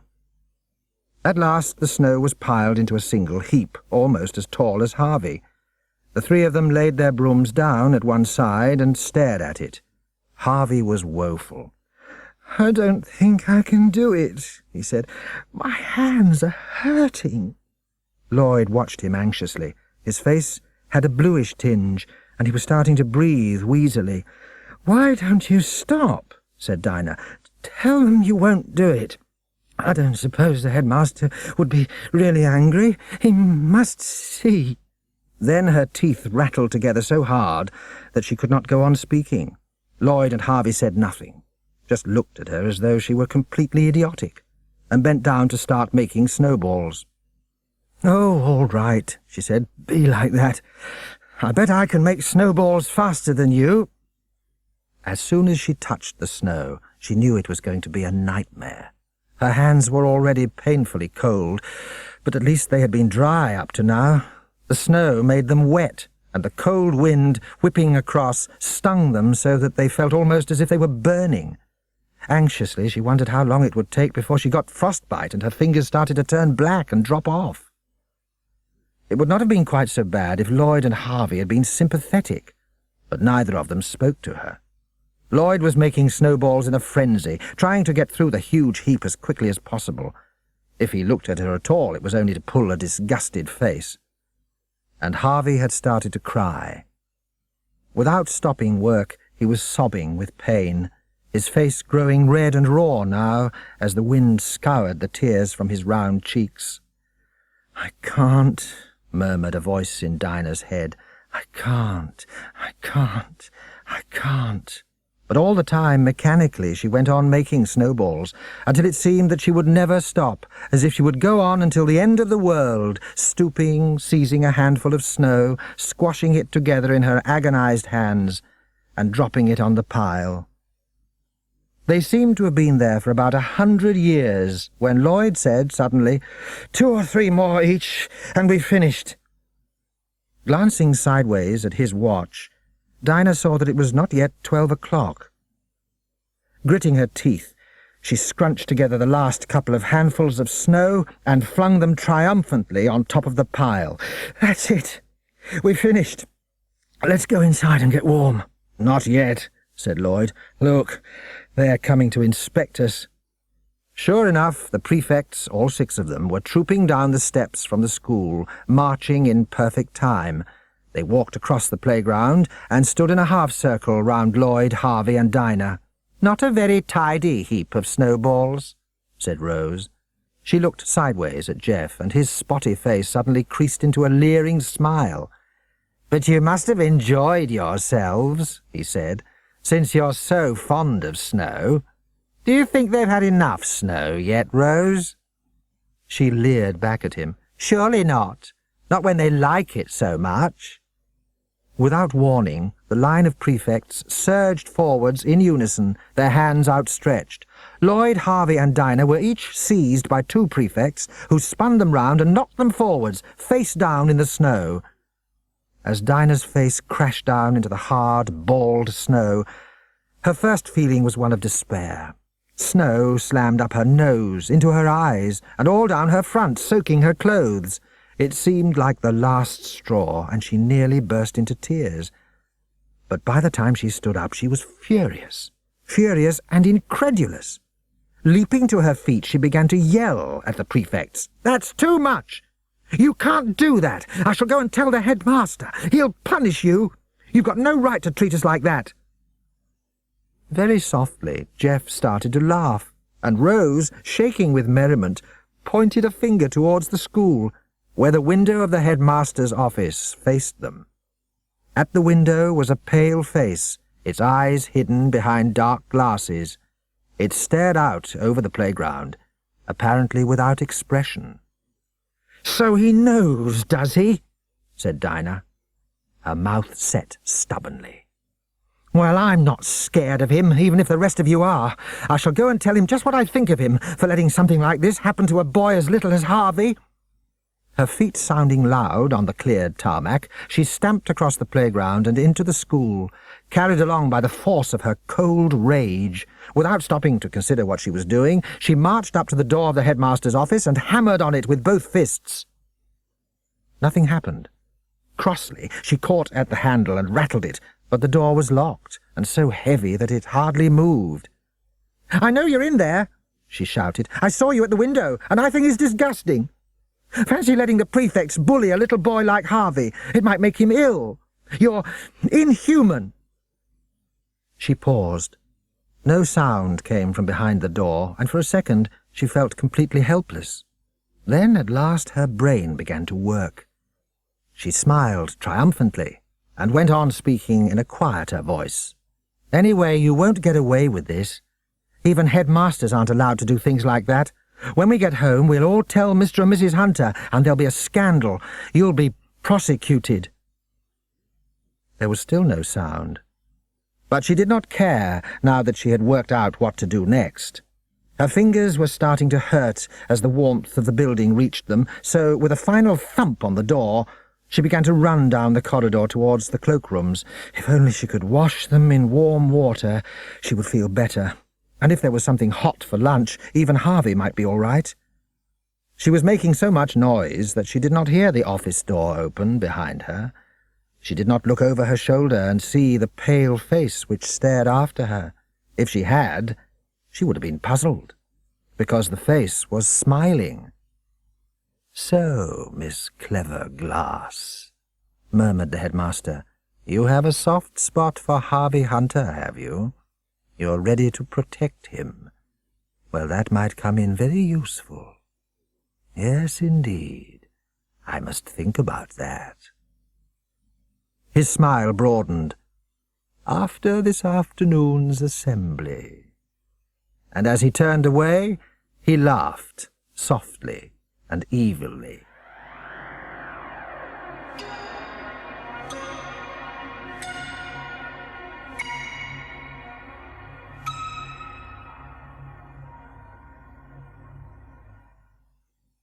Lloyd burst in through the back door of the kitchen, 100 yards ahead of Harvey and Dinah. "Mum? Mum, where are you?" Mrs. Hunter emerged from the hall. "Goodness me, what a fuss. The end of the world, at least, I should think. Whatever is the matter?" "It's what happened at school today."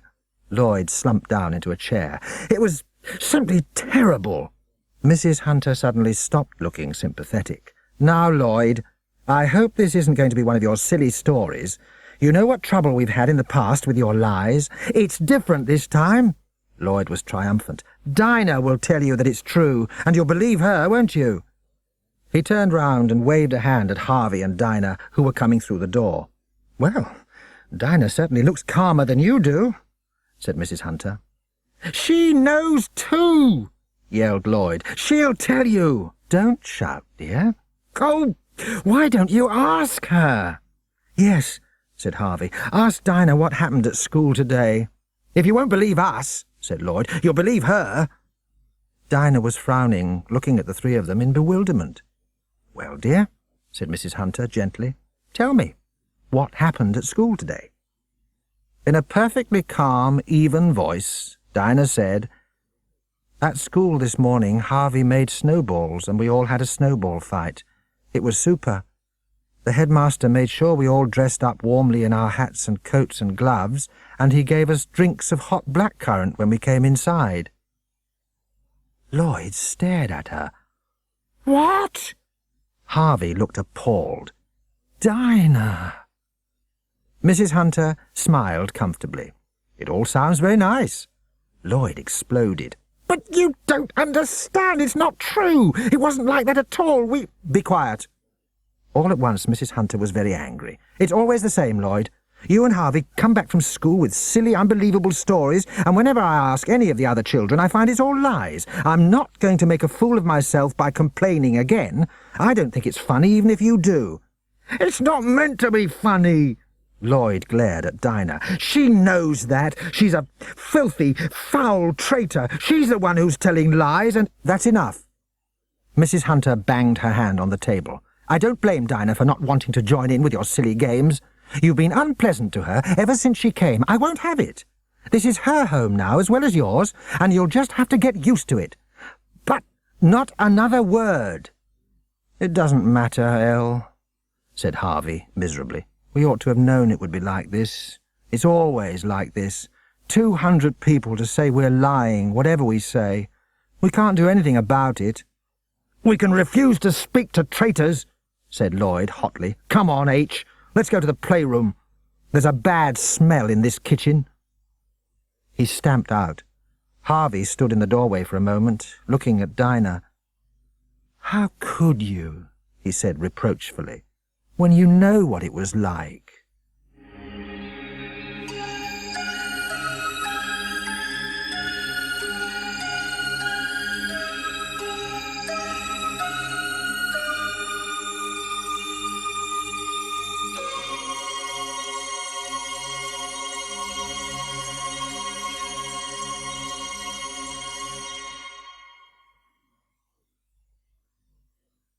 Lloyd pulled on his sock with such ferocity that his big toe came through the end. He gave a shout of rage. Black bananas! He flung the sock into the waste-paper basket and took a clean one out of the drawer. We won't speak to her, he said. Not ever again. Understand, H? But how can we not? Said Harvey miserably. She doesn't know anyone except us. If we don't talk to her... Think I care about that, after the way she's treated us? You're too soft, H. That's what's wrong with you. Well, just watch it. If I catch you speaking to her, I won't look after you any more. And I'll tell the others not to look after you either. Then you'll be in trouble. Ramming his shoes on, Lloyd stamped off downstairs, and a moment later an unhappy Harvey followed him. They sat hunched over their plates of porridge, turned away from Dinah and talking only to each other. From time to time, Lloyd glanced at her to see what effect they were having, but it was impossible to tell. She went on eating her breakfast without speaking, her cold, pale face gazing off into the distance. When the time came to leave, she followed them out into the hall and left the house with them, but they marched along the road 10 yards ahead of her, not looking over their shoulders. Just let her dare try to catch us up, muttered Lloyd. She won't do that, Harvey said. She's too proud. Oh, shut up! I don't want you going on about her all day. She's not here. She doesn't exist. Understand? Lloyd strode faster up the road and swept into the playground, his eyes searching about. We must find Ian and Mandy and Ingrid and warn them about her. Tell them not to talk to her either. Then she'll only have the goody-goodies, and she won't get much fun out of them. He saw the other three in a corner and marched across to them, followed by Harvey. But before he could say anything, silence fell over the playground and everyone turned to look at the prefects. There seemed to be something odd about them today. They were smirking at each other and hunting round the playground with their eyes, as if they were looking for somebody. Suddenly Ian poked Lloyd in the ribs. "Hey," he mouthed soundlessly, "why are they all looking at Harvey?" It was true. 6 pairs of eyes had fixed on Harvey's chubby figure, and 6 smiles had grown wider. Harvey started to shake. Mandy reached out and gripped his hand comfortingly. "Don't worry," she mouthed. "It might not be as bad as you think." But Harvey was already worried. As the prefects rapped out their orders and the children started to move into lines, he caught at Lloyd's sleeve. "Don't leave me alone, Elle." "Okay." Lloyd patted his shoulder. "We'll stick together." As they moved across the playground, he avoided his usual place and went to stand in Harvey's line instead, immediately behind him. He saw Dinah glance quickly across at him, but he ignored her. "Lead in!" shouted Jeff. As the lines began to move, Lloyd put a steadying hand on Harvey's arm, and the two of them walked together up the steps. When they were nearly at the top, Rose stuck out a hand, blocking Harvey's way. "Harvey Hunter," she intoned, "you are summoned to appear before the Prefect's Council at 10 o'clock. "Why?" said Harvey plaintively. "I haven't done anything." "That's right," blustered Lloyd. "Leave him alone." Rose gave him an icy stare. "You are in the wrong line, Lloyd Hunter." "That's because I'm sticking by Harvey. I don't know what you're plotting, but I'm coming too." He saw Rose open her mouth to protest, and he said quickly, "Even in the courts, people are allowed to have lawyers to speak for them." Rather to his surprise, Rose shrugged. "Please yourself. You can be Harvey's lawyer. It won't do any good. 10 o'clock. For an hour, Lloyd sat in his classroom, chewing the end of his pencil. All around him, people were scribbling industriously, writing facts about the British Constitution. Lloyd did not know the facts, as usual, but this morning he did not even care. All he could think of was the minute hand on the clock on the wall. It seemed to be racing round towards 10 o'clock at twice its normal speed. At 5 to 10, he stuck his hand up. "Yes?" barked Mr. Venables, looking startled. People hardly ever put their hands up. It was not encouraged. "Please, sir, I've got to go to the Prefect's Council." Mr. Venables frowned. "I was not informed. This is most disorderly." "I've got to go," insisted Lloyd. Without even waiting for an answer, he bounded out of his seat and made for the door. He could see Dinah watching him, and he almost pulled a face at her. Then he remembered. No communication. Outside the door of the prefect's room, Harvey was standing shivering. "Oh, what do you think is going on? What are they going to do to me now?" "Dunno. We'll have to go in and find out." Lloyd slapped him encouragingly on the back. "Cheer up. At least the snow's melted. They can't make us do that again anyway." Boldly he hammered on the door and heard Jeff's voice. "Come in." The prefects were sitting in a line behind a long table, their faces grave and their uniforms immaculate. Each of them had a pen clipped neatly into the top blazer pocket, at precisely the same angle, and their hands were folded on the table in front of them in a straight row. 6 doubled fists. "Sit down," said Rose, pointing at 2 chairs drawn up on the other side of the table. "What's this all about?" muttered Lloyd. "What's going on?" "Sit down," said Rose again, "and don't speak unless we ask you questions." Lloyd and Harvey took the 2 chairs and sat facing the row of accusing eyes. Slowly, Jeff reached out for a grey folder which lay on the table. A neat label on the front said Harvey Hunter. Opening it, he pulled out a piece of paper. "Harvey Hunter," he began, "the headmaster has been most displeased with you this week. You have been a disruptive influence in the school. On his instructions, we have called you before us to deal with your disobedient and disorderly behavior."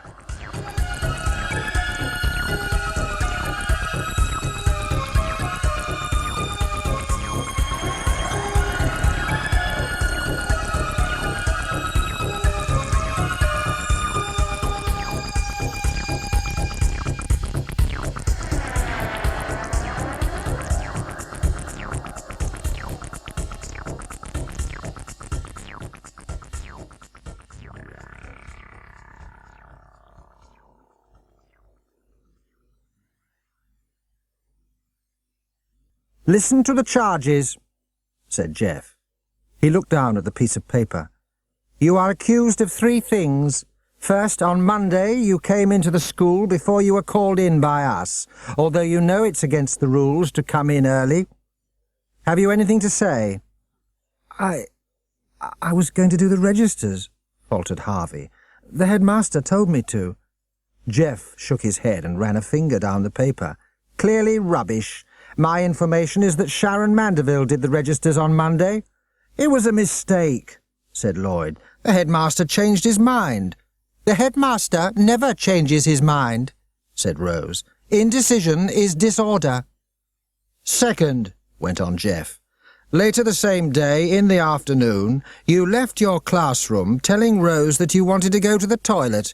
Instead, you went up to the hall to spy on the assembly, which you are not permitted to attend. Harvey gasped and turned to look at Lloyd, but this time Lloyd could only shrug. Third, said Jeff, yesterday in the playground you threw 2 snowballs, although you knew that playing anywhere on school premises is most strictly forbidden. That's not fair, shouted Lloyd. He's already been punished for that.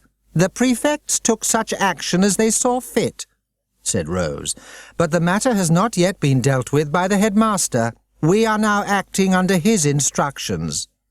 If the headmaster wants to deal with Harvey, said Lloyd, why doesn't he see him himself?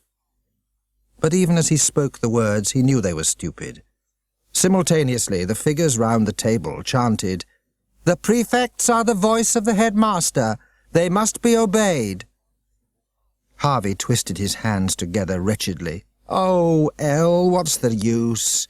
They're not going to let me off, whatever you say. Why don't we just shut up and hear what they're going to do to me?" Rose gave a patronizing smile. "I'm glad to see that one of you has some sense, especially since the headmaster has decided to be merciful." "He has?" Harvey looked disbelieving. Rose nodded. "He will give you a chance to redeem yourself." She reached into the file and drew out a long white envelope with Harvey's name written on the front. "He has set you a paper of sums to do. If you get them all right, your offences will be forgotten. This time.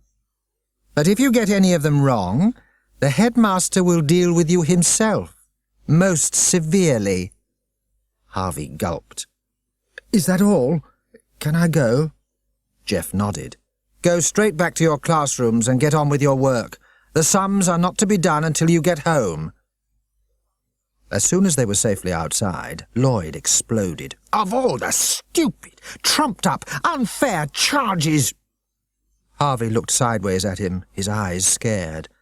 "But how did they know, Elle? About me going into school early and going to look at the assembly? No one knew about both things, only me and you." Lloyd stopped in the middle of the corridor. "Exploding eggshells! There was someone else who knew. Dinah." "But she wouldn't have told, would she?" Lloyd put an arm round his shoulders. "Never mind. It could be worse. They've only given you sums to do, and you're quite good at sums." "I expect they're hard," said Harvey. He ripped open the envelope and pulled out 3 sheets of paper folded together. He glanced at them briefly and looked up, horrified. "Elle, I'll never work out the answers. I can't even understand the questions." "Oh, let me see." Lloyd snatched the papers out of his hand. "I can always help you." He began to read with scornful confidence, but a moment later he too was looking completely baffled. "You see," said Harvey, "we can't. Oh, what am I going to do?" Lloyd took the envelope and pushed the papers back into it. "We'll show them to Mum when we get home. She'll help you if she can, and if she can't—" All at once he looked pleased. "She'll see they're much too difficult for you. Then even she will have to admit there's something peculiar going on." When they got home, Mrs. Hunter was sitting in the kitchen having a cup of tea with Dinah. Lloyd walked straight past Dinah without even looking at her. "Mum, we want to talk to you." "Well, of course." Mrs. Hunter smiled. "Have a cup of tea?" Lloyd flicked his fingers impatiently. "No, we want to talk to you alone." At once his mother stiffened. "I've told you about that before. Dinah's a member of the family, and you must treat her like one. If you've got anything to say, you can say it with her here." "Please, Elle," Harvey broke in, "don't waste time. Let's just show her the sums." He pulled the papers out of the envelope and threw them on the table. "The headmaster gave them to him," said Lloyd, "and they're terrible. You must help him." Mrs. Hunter shook her head. Now you know we mustn't cheat. If the headmaster gave them to Harvey, he means him to do them by himself. She picked up the paper and scanned it. It doesn't mean anything to me. I don't understand any of this new maths you all do. It's not new maths, shouted Harvey. It's just incredibly difficult. Calm down, dear, said Mrs. Hunter. Let me give you a cup of tea. Then you can go away quietly by yourself and look at it. I'm sure you'll find it's all right when you think about it. The headmaster wouldn't be unreasonable. That's what you think, said Lloyd. He's a maniac. Don't be silly, said Mrs. Hunter. I'm sure he's not a maniac. Is he, Dinah? With an expression of utter misery on her face, Dinah said, The headmaster is a marvellous man, and this is the best school I've ever been to. It's no good asking her, shouted Lloyd. It's all her fault. She's the one who got Harvey into trouble. Oh, what's the use of quarrelling, said Harvey. All that matters is that I've got these sums to do and I can't do them, and nobody can help me. It's going to be awful. He snatched up the paper and ran out of the room, banging the door behind him. Lloyd ran after Harvey and found him in the playroom, huddled in a chair. He was beginning to sob. Oh, H, do stop it. That won't help. At that moment the playroom door opened again. Please, may I see the sums? Said Dinah. It had cost her quite a lot to push the door open. But at the sight of Harvey sobbing among the cushions, she was sure she had done the right thing. No, you may not, snapped Lloyd. You only want to gloat, don't you? You're just a mean, horrible... Harvey raised a tear-stained face from the cushions. Oh, let her. What difference can it make? There you are, Di. There are the beastly sums on the floor. Dinah picked up the pieces of paper. Don't be too clever, a voice in her head was saying. Don't give yourself away. She looked at Harvey, and then at Lloyd's worried face, and then at the sums. Aren't they impossible? Said Lloyd. Dinah took a deep breath. There's no way either of you could do them. Ha, ha, sneered Lloyd. And I suppose you could, clever clogs. Yes, said Dinah slowly. Yes, I can. Lloyd stared at her. It's all right, Harvey, said Dinah. I can do your sums. There was total silence. Harvey's mouth fell open, and Lloyd went on staring. Give me a pen and some paper, and I'll do them now. She felt their eyes watching her as she sat down at the table and read the first sum. You need to use probability theory for that one, she said. Her eye travelled on down the page. And spherical geometry for that one. And this one... Whew, she whistled. You need tensor calculus for that. He really didn't mean you to do them, did he? Her pen started to move across the paper as she plunged into the sums, completely absorbed. One or two of the problems were so difficult that she had to think hard, and she began to hum softly, enjoying herself. By the time she had finished, the two boys were staring at her with awed curiosity. How on earth did you do them? Said Lloyd. Dinah sat back in her chair. I'm clever at sums and all sorts of things like that. Nobody told us, said Lloyd. Nobody knows. Dinah pulled a face. Can't you imagine how other children would treat me? They'd be beastly. I found that out when I was about 5. So I decided to play stupid. I kept quiet and I just went on finding out about things by myself at the library and so on. And no one's ever guessed. Nobody's known about me. Until now. You've hidden it all these years, said Lloyd. But you've told us now. Why? Dinah looked down at her fingers, feeling embarrassed. I couldn't let Harvey... Well, I was sorry for him. But we've been foul to you. She grinned wryly. You've been foul to me. Harvey's been quite nice. Lloyd frowned. But it doesn't make any sense. You've just got Harvey out of trouble, but it was you that got him into it. It must have been you that told about him going into school early and spying on the assembly. No one else knew. Dinah shook her head. It wasn't me that told. Anyway, Rose saw him going in for the registers. She was watching through the window. Perhaps someone saw him outside the hall as well.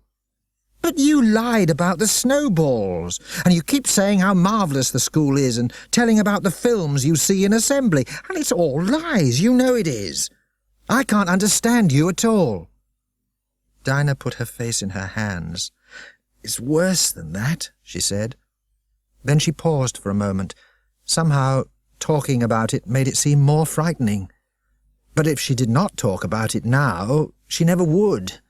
She forced herself to go on. I don't understand me. All those things you've described, they come out mechanically, before I've decided what I'm going to say. And when I say how marvellous the school is, I know what I really think, but I can't say it. But that's ridiculous. Lloyd began to march up and down the room. Why should you say things you don't want to? All of a sudden, Harvey said, Assembly. What? Lloyd stopped pacing and looked at him. What do you mean? It must be something to do with assembly. It's the only place Dinah goes where neither of us does. What happened in assembly today, Di? In assembly this afternoon, chanted Dinah, we saw a film about coal mines and... She clapped a hand over her mouth. Why should I say these things? And if we don't see films in assembly, what happens? Her eyes were big and worried. You must remember, Di, said Harvey. If you were there, you must remember it somehow with some part of your brain. Go on, remember it. Remember it. Say that again, muttered Dinah. Harvey was puzzled. I just said, go on, remember it, remember it. Dinah's face flooded with excitement. She banged her fist down on the table. Hypnotism! She yelled. Hypnotism! The first day when I went into assembly, I didn't look at the headmaster's eyes when the others did. I closed mine, and I heard him hypnotize everyone else. But then he caught me. I just had time to think, remember it, and then I was hypnotized and I forgot, until Harvey brought it back. The headmaster hypnotizes everyone in assembly. She stared round triumphantly at them. But why? Said Harvey. What's the point? She paused, considering. I think he probably makes us learn things, parrot fashion, while we're hypnotized. Then, when we're awake, we can remember them and write them down. A quick way to produce a school full of geniuses, said Lloyd. But Dinah shook her head. We're not learning to think. We're just learning to repeat things, like robots. It looks good, but it's no use at all. Harvey shuddered. It's horrible. It's all right for you, said Dinah. He doesn't do it to you. I wonder why not. He can't, said Harvey. We're invulnerable. He was only joking, but Dinah looked serious. I think you might be right. Some people can't be hypnotized. Has he ever tried it with you, gazed into your eyes and told you you were tired? Yes, said Lloyd. He did once, when I first came to the school. He took off his glasses and stared at me and said, Lloyd, you are very tired. You are very, very sleepy. And what happened? Nothing much. I just said, no, sir, I'm fine, thank you. So did I, put in Harvey. He did it to me, too. I just thought he was being silly. Oh, no, said Dinah. I don't think he's silly at all. He's cruel and terrifying, and very, very clever. He's got a whole school full of children who will do precisely what he wants. He must feel very powerful. If I were him, I don't think I'd be satisfied with having one measly school in my power. What do you mean? Said Harvey. She looked round at them. Think of it. He's got a whole army of people like me, who'll do and say exactly what he wants. Why should he stop there? Sooner or later, he's going to want to do something with his army. There was a long, tense pause. Then Harvey said, Elle, don't you think we should bring the others in on this? Lloyd looked carefully at Dinah. Think she can be trusted? Of course, said Harvey. Look what she's just done for me. He flapped the paper with the sums on. "We'll swear her to secrecy tomorrow, after school."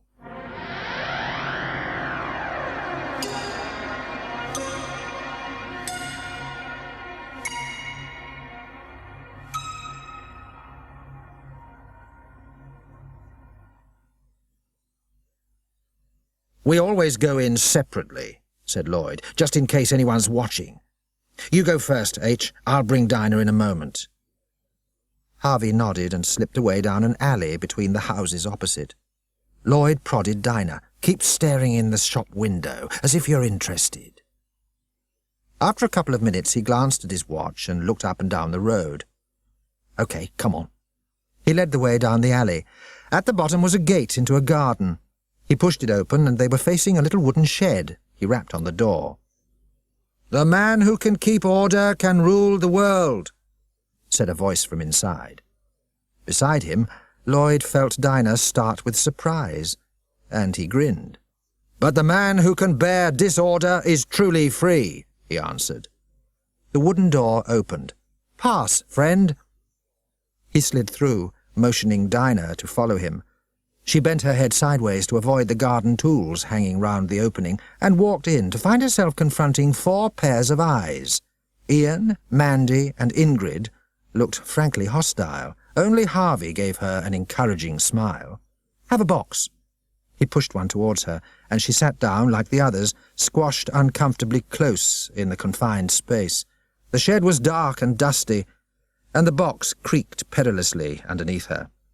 "I brought Dinah along," said Lloyd, "because I think she's got some important information to give you." "But she's one of them," said Ingrid, "one of the headmaster's goody-goodies. Why should we believe anything she says?" "You will when you've heard it," said Harvey. "Oh, go on, Di, tell them." "Wait a minute," said Dinah. "You want to know that I won't get you into trouble. That's fair enough, but how do I know that you won't get me into trouble? What is all this? And why do you meet here in secret?" "It's a fair enough question," said Ian. "Why don't you explain, Mr. Chairman? Now she's seen this much, it can't do any more harm." "All right," said Lloyd. He turned to Dinah. "This is the Society for the Protection of Our Lives Against Them." "SPLAT for short," put in Harvey. "Us against the headmaster and the teachers and all the goody-goodies," said Ingrid with relish. She frowned. "And we're us, and you're one of them, so I can't think what you're doing here." "Well, I think you'll feel better when you've heard what I want to say," said Dinah. "You see—" "Wait a moment." Ian held up his hand. "I think you should take the oath first. Mr. Chairman?" "Yes, of course." Lloyd was annoyed that he had not thought of it himself. "Dinah Glass, do you swear to honour the secrecy of Splat, to protect its members, and never willingly to reveal anything about any of us to any of them?" "I do," said Dinah solemnly. "Right," said Lloyd. "Now tell them." "It's about assembly," began Dinah. "You see—" She leaned forwards eagerly and began to explain, answering their questions clearly and briefly. Ingrid banged her fist into the palm of her hand. "He's evil, wicked. Do you mean all the others are victims, really? It's him that makes them behave like that? Oh, it's fiendish. It's—" "Calm down, Ingrid." Ian patted her annoyingly on the back. "Think how pleased the headmaster will be if you choke to death." She stopped abruptly, and everyone laughed. Lloyd decided that it was time he took charge of the meeting again. After all, he was the chairman. But before he could say anything, Harvey burst out, "But you haven't heard the most important part yet, what Dinah thinks." "Come on, Di," said Mandy. "What is it?" "Well, I'm worried about what's going to happen next." Earnestly, Dinah began to explain her fears about the headmaster's plans. Lloyd chewed irritably at the end of his finger. He had meant to do this bit himself. He waited until Dinah had finished, and then rapped smartly on the floor to call the meeting to order. "Right now, you've all heard what Dinah has to say. There's no evidence for it, of course, but it makes sense. The question is, what are we going to do about it?" Mandy looked thoughtful. We really need a way of finding out what actually happens in assembly. Apart from the hypnotism, I mean. If the headmaster's going to use the children for anything, that'll be where he tells them all about it. "Can't you stay awake somehow, Di?" said Ingrid. Dinah sighed. "I told you, I've tried that, but he can tell." She looked at them one by one. "But he can't hypnotize any of you. Couldn't one of you sneak into the hall and hide?" Ian shook his head. "Not a chance. We always have a prefect watching us. They treat us as if we were criminals. I don't suppose they'll even let us go to the toilet, not now they know what Harvey did."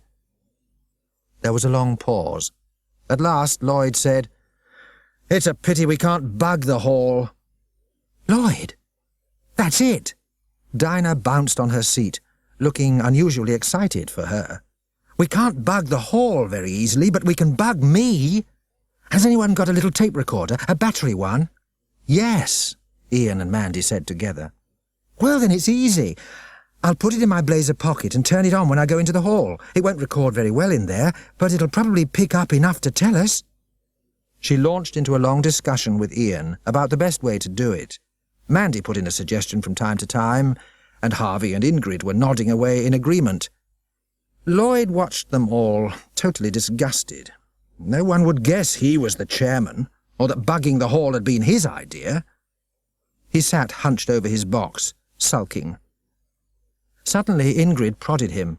"Hey, wake up, Lloyd! We're taking a decision." She turned to Dinah. "It's one of our rules. Everything we do has to be agreed by all of us, otherwise we don't do it. There are so few of us that we can't afford to argue." Grumpily, Lloyd looked round at them. "Right, let's take a vote. The proposal is that Dinah should take a tape recorder into assembly. Ian? Harvey? Mandy? Ingrid?" All four of them nodded. "And Dinah," said Harvey. "You've forgotten her. She's a sworn-in member too." "Dinah?" said Lloyd. Dinah nodded slowly, watching Lloyd's face. "And what about you? You haven't said anything yet." "I'm not sure I do agree," said Lloyd. "It's a very dangerous plan, and we've always tried to keep out of danger. That's what this society's for, not for solving mysteries. What happens if something goes wrong?" "I'm the only one who'll be in danger then," said Dinah. "If I'm not afraid, why should you be? I won't tell on the rest of you, I swore, remember?" All right. We'll try it. Tomorrow. And we'll all meet at our house afterwards to listen to the tape." He banged on the floor again. "Meeting dissolved."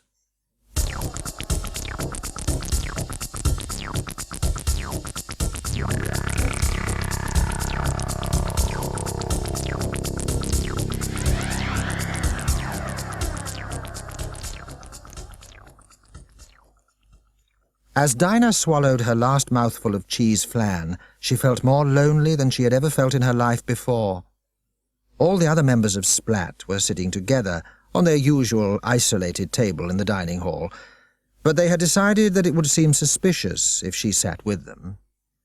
So she was next to Lucy, on a table full of good, well-behaved pupils, all munching their way through the same-sized platefuls of cheese flan, watery cabbage, and lumpy mashed potato. Chop, scrape, lift. Chop, scrape, lift, went the knives and forks in regular rhythm. No one complained about the terrible food. No one asked to leave any. No one spoke at all. Even Lucy was chewing stolidly. Her stomach fluttering nervously, Dinah reached out for her dish of rice pudding. As she did so, she slipped her other hand into her pocket, feeling the shape of the little cassette recorder underneath the cover of her handkerchief. "Dinah Glass," said Rose's voice over her shoulder. Dinah froze, rigid. "Your knife and fork." Glancing at her empty plate, Dinah saw that she had left the knife and fork lying untidily askew. Trying not to look too relieved, she twitched them straight, so that they lay at the same neat angle as everyone else's. Then she ate her rice pudding quickly, feeling, with every mouthful, that she might choke with fright. The tape recorder seemed to be making a gigantic bulge in her pocket, visible to anyone. 10 minutes later, as if at a signal, everyone on her table stood up, ready to walk off to assembly. Lloyd, Harvey, and the others were still finishing their puddings. As Dinah passed their table, she glanced quickly sideways. Not one of them looked at her. But each of them had a hand on the table, and momentarily they all crossed their fingers. Even Lloyd. Slightly comforted, Dinah marched out of the dining room and into the hall and sat down beside Lucy, who gave her a cautious smile. "Hello," whispered Dinah. "How are things?" Lucy smiled again and shrugged. Then, greatly daring, she whispered back, "How are you getting on?" "Good question." Dinah glanced round at them, at the children and teachers, all of whom would give her away if they knew what she had in her pocket. She grinned wryly. "I feel like Winston Smith." "Winston Smith?" whispered Lucy, puzzled. "He was a man who was spied on all the time, in a book called 1984. "Oh." Lucy still looked bewildered. "Funny name for a book." "It means—" Dinah started, but Lucy nudged her sharply. "Shh! Here he comes." The headmaster was walking slowly up the middle of the hall, his long gown swirling and his head erect. He looked neither to right nor to left, but as he passed, all fidgeting stopped. Children sat up straighter in their chairs and faced the front. While he climbed the steps of the stage, the men teachers pulled their ties smooth, and the women patted their hair. "Good afternoon, school," he said. "Good afternoon, sir," replied everyone, voices perfectly together. He looked gravely down on the rows of heads in front of him and reached up to take off his glasses. Dinah felt a sudden spurt of revulsion at the thought of letting herself be hypnotized again. But there was nothing she could do. It had to happen if the plan was to succeed. Her finger, in her blazer pocket, twitched once, turning on the tape recorder. And then the voice began. "I'm pleased to learn that you have all been working very hard this morning. You have done well, but now you must be weary. Weary and sleepy." Crossing her fingers hard in her pockets, Dinah shut her eyes and felt the heavy, inexorable tide of sleep start to wash over her. She was already unconscious when the headmaster gave his first orders, so she never knew quite what happened next. She was not aware of the headmaster's steady voice, nor of her own, repeating what they were all told to repeat. She could not even feel the shape of the tape recorder, clutched tightly in her fingers inside her pocket. "Right," said the headmaster suddenly. "Now move to the groups I divided you into yesterday, and prepare to receive instructions." Their eyes open but glazed, 200 children rose to their feet, completely silently except for the shuffling of chairs, and started to move along the rows like robots, rearranging themselves into 6 groups in different parts of the hall. Dinah's feet took her mechanically up onto the stage. As she walked across it, she passed the headmaster, but although her eyes passed over his face, she was not aware of the irritable way it twitched. "Dinah Glass, stop." Obediently, she stood to attention. "You look slovenly. Take your hand out of your pocket at once." Without any hesitation, she drew out her hand, still tightly clutching the tape recorder. The headmaster had begun to turn away, but out of the corner of his eye he caught sight of it. He whirled back. "Give me what you have in your hand." Her face blank and calm, Dinah held out the tape recorder, and he took it from her. For a moment or two he turned it over thoughtfully in his hands. "Well, well, so that's the way the wind blows, is it? I can see I shall have to deal with you at once, and not leave it until next week." Briefly his fingers moved, pressing switches. Then he said, "Mr. Venables, come here." Automatically Mr. Venables marched up onto the stage, and with an expression of careful calculation on his face, the headmaster began to whisper in his ear. When Dinah opened her eyes again, blinking, she had a second of complete distracted panic. She was not quite sure where she was. Somehow she'd expected to be somewhere else. Then, gradually, the pieces of the room swam into place, and she realized that she was sitting in her own classroom. It was totally empty, except for Mr. Venables, who was at his desk, facing her. "Good afternoon, Dinah," he said. She blinked again. What am I doing here?" "You are here because I have something to say to you. Come up to my desk." Still dazed, she stood up and walked towards him. It was only when she was standing beside the desk that she noticed what was lying on top of it. 3 sheets of paper covered with sums worked in her own tiny figures. Very difficult sums. She was too controlled to catch her breath, but her face became completely wooden. Mr. Venables tapped the papers with one finger. "You did these sums, didn't you?" "They were Harvey's sums, not mine," said Dinah carefully. Mr. Venables gave an impatient sigh. "There was never any chance that Harvey could do them. They were set to see if you would do them to help him. If you could do them. And he will be punished for letting you help him unless—" "But that's not fair," Dinah broke in. "He would have been punished if they weren't done, and now he's going to be punished because they are done. He never had any chance." "Fairness is an illusion designed to create disorder," Mr. Venables said. "Besides, I did not say that he would be punished, only that he would be punished unless. Unless, that is, you decide to help him by cooperating." Dinah stood stubborn and silent. Mr. Venables looked at her. "You are a clever girl, Dinah, however much you may have tried to hide it. You must see that you have no choice." "What do you want me to do?" she said. Briskly, Mr. Venables began to explain, and Dinah stared at him, completely amazed. She walked home alone in a dream, so wrapped up in what she was thinking that she did not see anything around her. When she pushed open the kitchen door, Mrs. Hunter smiled at her.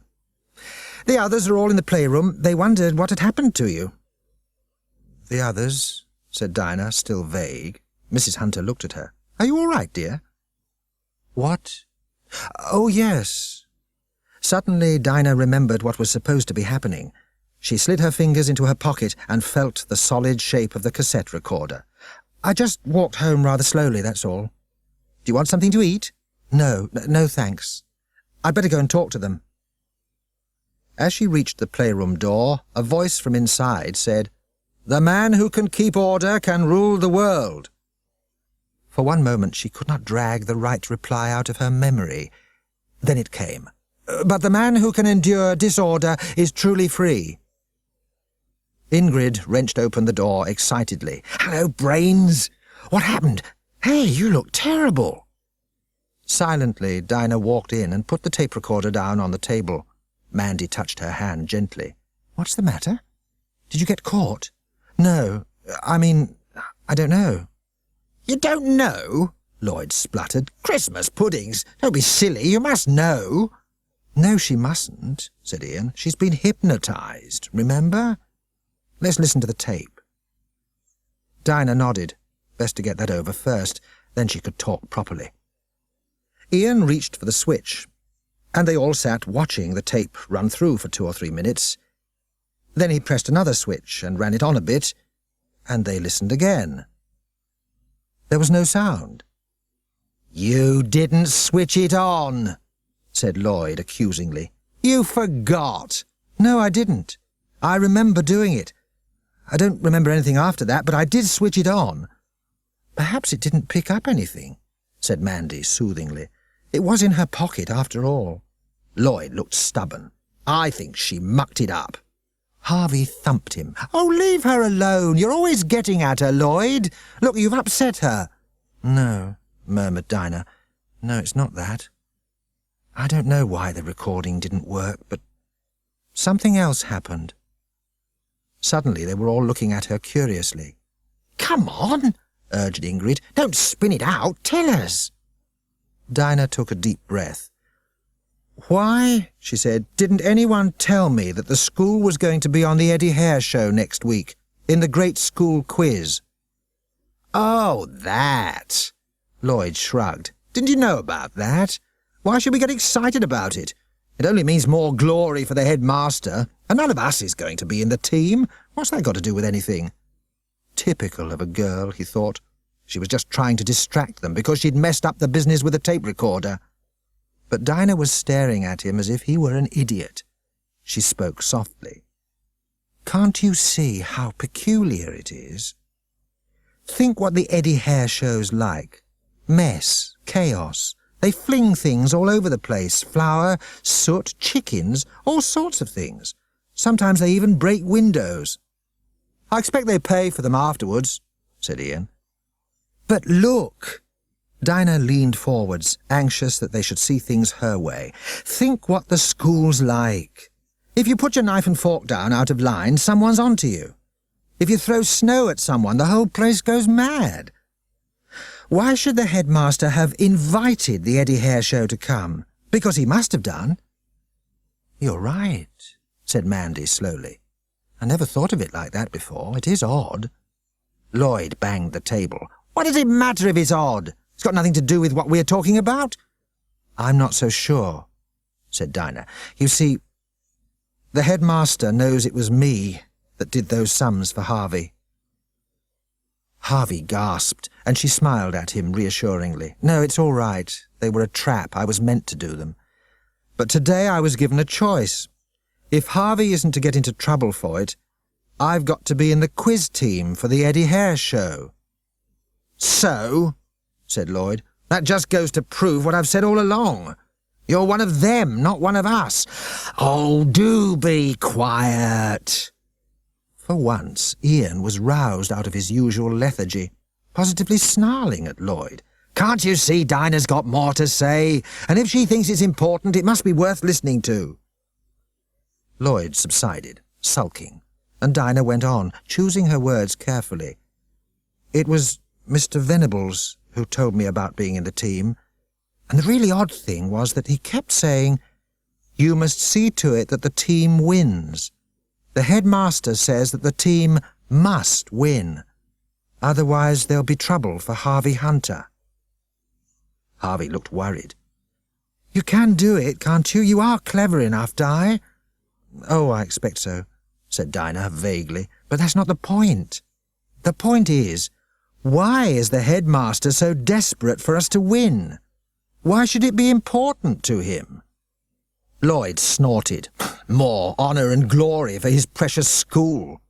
Dinah shook her head, frowning. No, I don't think that's it. It doesn't seem to fit somehow. There's something else. Something at the back of my mind that makes it all make sense, but I can't catch hold of it.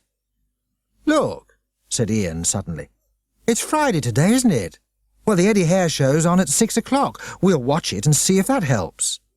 Oh, good-o, chirped Ingrid. I love it, especially the great school quiz. The questions are so hard, I can never do any of them. That's because we're all taught parrot fashion, said Dinah. The questions in the quiz are puzzles, and no one in our school's encouraged to think. It's quite the wrong quiz for our sort of school, so why did the headmaster get us into it? It's just the fame he wants, said Lloyd. I told you. You know what they say about the Eddie Hare show? Everyone in the country switches on at 6 o'clock on a Friday to watch it. But, began Dinah. Lloyd flung his hands up in despair, ready to argue with her. Let's forget it for now, said Mandy hastily. Who's for a game of I Spy?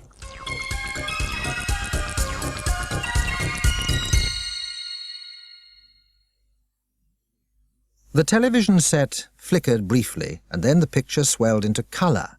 6 girls, apparently with no heads, danced across the screen, chased by a large gorilla. Yes, folks, said a cheerful voice from nowhere. It's what you've all been waiting for. Your weekly dose of craziness in a sane, sad world. The great, the magnificent, the only Eddie Hare Show. The gorilla jumped into a dustbin. Then it reached up and pulled its head off, revealing Eddie Hare's purple-painted face. It's all rubbish, he said severely. Only idiots watch this show. Tests prove that 99.9% of our viewers have no heads. Bounding from the dustbin, He waggled his purple hair at the audience. "And just you wait till you see what a vintage load of rubbish is on the show today," he yelled. "If you had any sense, you'd switch off now. Got you guessing? That's how I like it." At manic speed, the show swung into its usual succession of gags, sketches, and disasters. Some of it was pre-recorded, like the piece where Eddie Hare swung from a helicopter, dropping balloons shaped like fat ladies over a beauty contest, but most of it was live. And one or two of the disasters were obviously completely unexpected. Whatever happened, Eddie Hare laughed his raucous laugh, and all over the country people fell about, clutching their sides helplessly. Only in the hunter's sitting room was there total, grim silence. All the members of Splat were watching the show like detectives, trying to see why the headmaster was interested in it. And the more they watched, the more baffled they became. At last there was a fanfare of trumpets, accompanied by wild grunts from a pig. "At last!" bellowed Eddie Hare. "Now you'll see that the people round here are not only mad, but stupid. It's the Great School Quiz!" Immediately the cameras panned round the school hall where the show was taking place. 2 teams, each of 3 children, were sitting facing each other, and beside each, on a throne, sat a cheerful-looking head teacher. Eddie Hare walked across the stage with his knees knocking dramatically. "Can't stand teachers," he whispered at the camera. "They terrify me." Then with a grin he was squatting on top of a barrel, reaching for the first question. "Right, it's a question for the Manor Junior School. You have 30 seconds to think, and anyone can answer, if you're not all too thick to work it out. Here goes. I want to buy roller skates for my chickens. 12% of them have only one leg, and half the rest refuse to wear roller skates. So, how many skates do I need to buy?" "That's impossible," said Mandy. "He hasn't said how many chickens there are." "It's the same number of skates as the number of chickens," Dinah said. "It works out to 1 leg each." Almost 30 seconds later, a brainy-looking boy with glasses faltered, "The same as the number of chickens?" Eddie Hare beamed at him. "Watch you don't burn your mind out, genius. Thinking's bad for your football, remember. Now, the next question." As the quiz went on, the questions grew harder and harder, but Dinah answered them all, hardly pausing to think. And the more she answered, the crosser Lloyd grew. "Oh, shut up!" he yelled as the last question was asked. "We know you've got brains the size of the Eiffel Tower. No need to rub it in. I vote we turn off this stupid programme." "Not yet," wailed Ingrid. "It's just getting to my favourite bit, with the head teachers. Let's watch that." On the screen, Eddie Hare was waggling a finger at the headmaster of Shillingston Street School. "Your lot," he said cheerfully, "are the dimmest school of the week. Prepare to receive your reward." In a flash, a giant panda appeared behind the headmaster's chair and tipped a bucketful of flour over his head. As he emerged from the white cloud, brushing it from his beard, his pupils cheered wildly. "I could just see our headmaster liking that," said Ian with relish. "Perhaps the whole thing will be fun." "No," murmured Mandy. "We're going to win, remember?" "That's even better," chuckled Ingrid. "Do listen. What's the other headmaster going to say?" For Eddie Hare was now pointing at the headmaster of the winning school. "You seem to have a crowd of geniuses," he said sourly. "Suppose you tell us how you do it." This headmaster was a large, cheerful man with a red face. The camera panned in on him so that his face filled the whole screen. "Doughnuts," he said, perfectly gravely.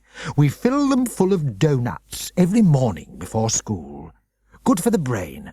You should try some, Eddie, and if anyone refuses to eat the doughnuts, we—" He went on for a full minute, with the camera to himself, explaining the magical qualities of doughnuts, before the panda reappeared and jammed 3 doughnuts into his open mouth. Lloyd reached forward and switched off the set. "You see," he said, "there's nothing for us to go on. It's just a red herring that Dinah's dreamed up." "Wait!" Dinah had gone white, and she was still staring at the empty screen with her mouth open, as if she were being strangled. "It's always like that, isn't it?" she said. "The headmaster of the winning team gets a whole minute to talk, to say whatever rubbish comes into his head, with most of the people in the country watching." Ian nodded. Dinah gulped. "Well, just think what our headmaster could do with that." Mandy gasped. "But would a minute be enough?" said Harvey. Dinah considered. "Probably. I don't think it took him nearly as long as a minute to hypnotize me the first time." "But that's devilish," spluttered Ingrid. "He'd have the whole country in his power."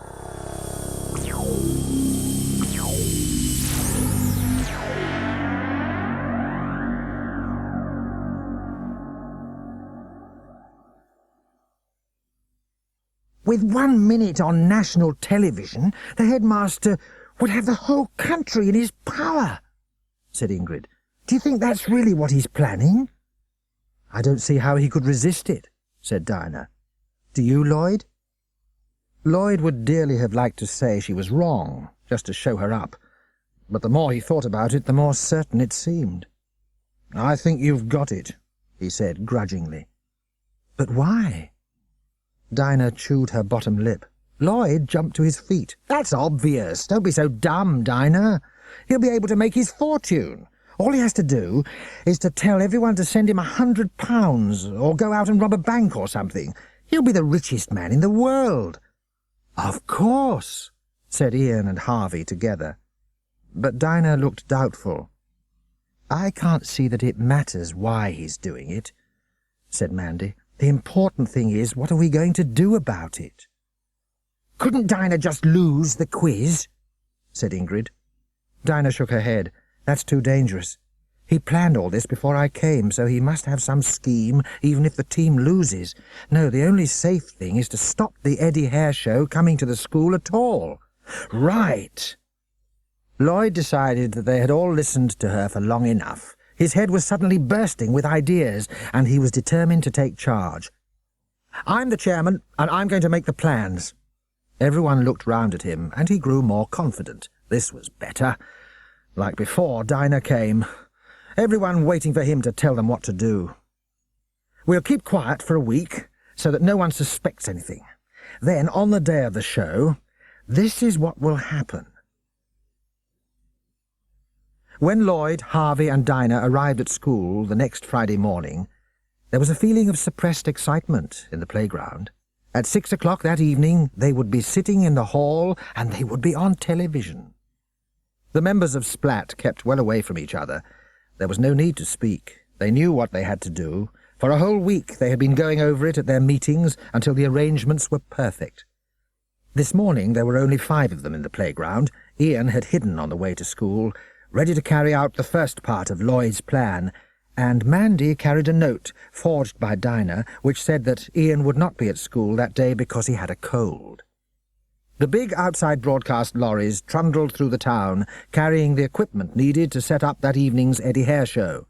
Inside, the drivers and technicians were laughing and chatting to each other. At the traffic lights in the middle of the town, the first driver paused and pulled out a map. "Right," he said, "we turn left here and—" He stopped suddenly. A tall, fair-haired boy in immaculate school uniform was jumping up and down beside his cab, trying to attract his attention. He wound the window down and leaned out. "Yes, sonny?" Ian put on his most virtuous and reliable expression. "Are you the television people, coming to do the Eddie Hare show at our school?" "Yes, that's right. You looking for us?" Ian nodded. "The headmaster sent me. He asked if you would take the lorries round the back way. You go left here, right up the little lane, over the bridge, and— Here, would you like me to come along and show you? I've got to go back to school anyway." "Sure, hop up." Ian climbed up into the cab and began to direct. Behind, he heard the other lorries start up, and his mouth went dry.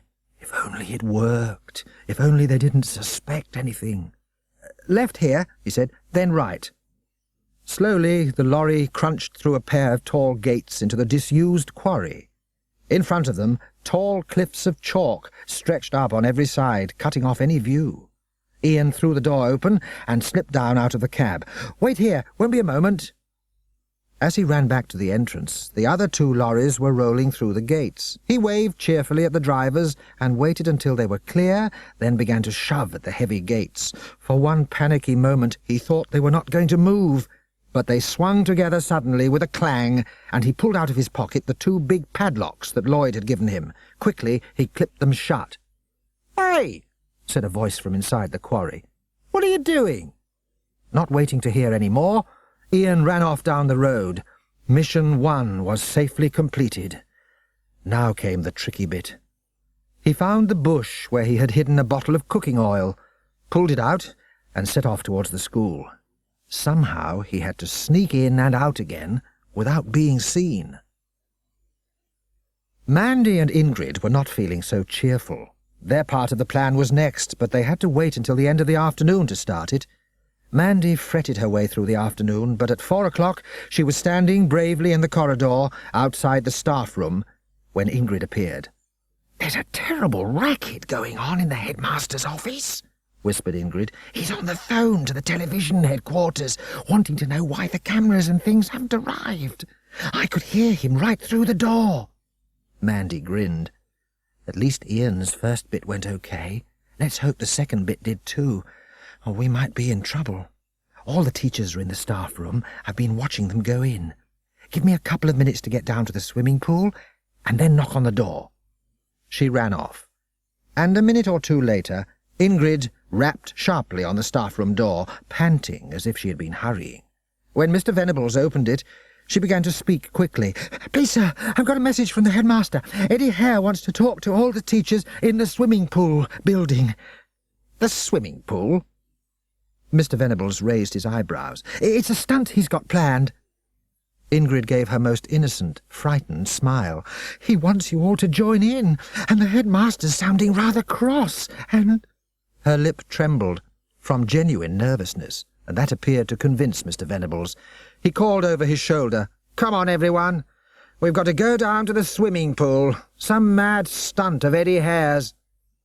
Groaning wearily, the teachers began to emerge from the staff room. They trooped out of the building and across the playground towards the single-story block where the swimming pool was housed.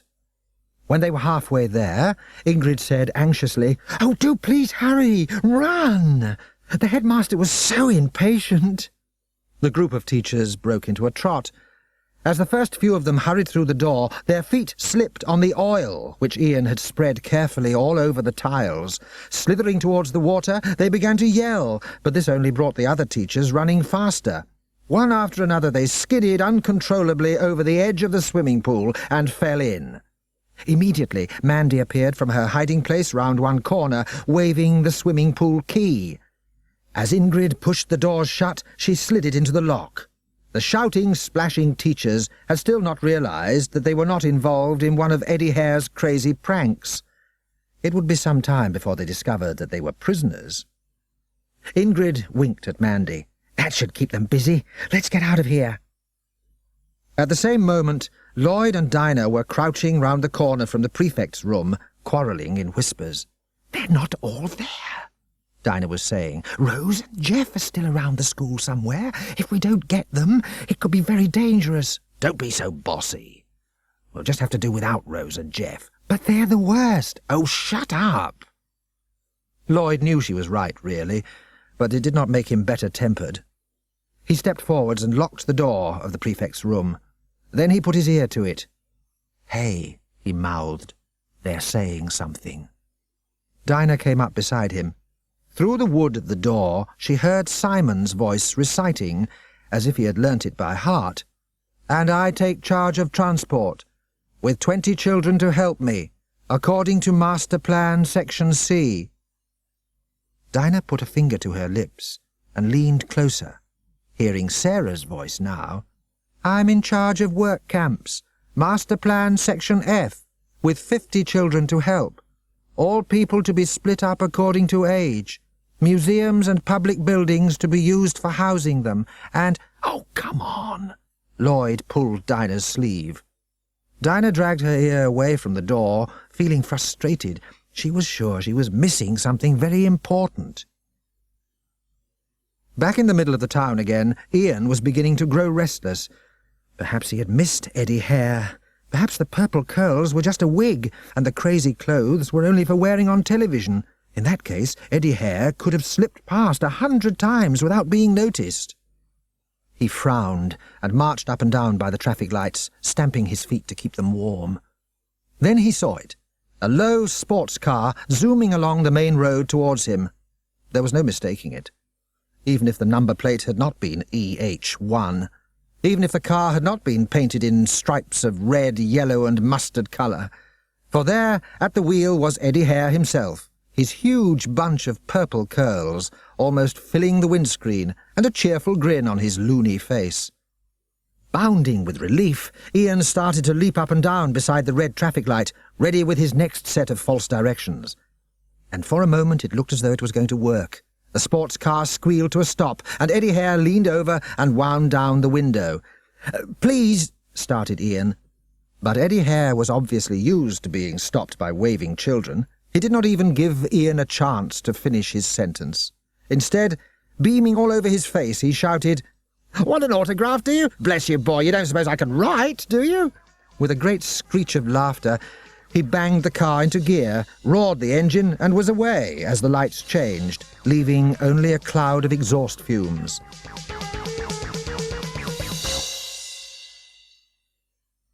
In the school boiler room, Harvey, shaking with fright, looked nervously up at the big red handle on the wall, which said, "Mains Supply."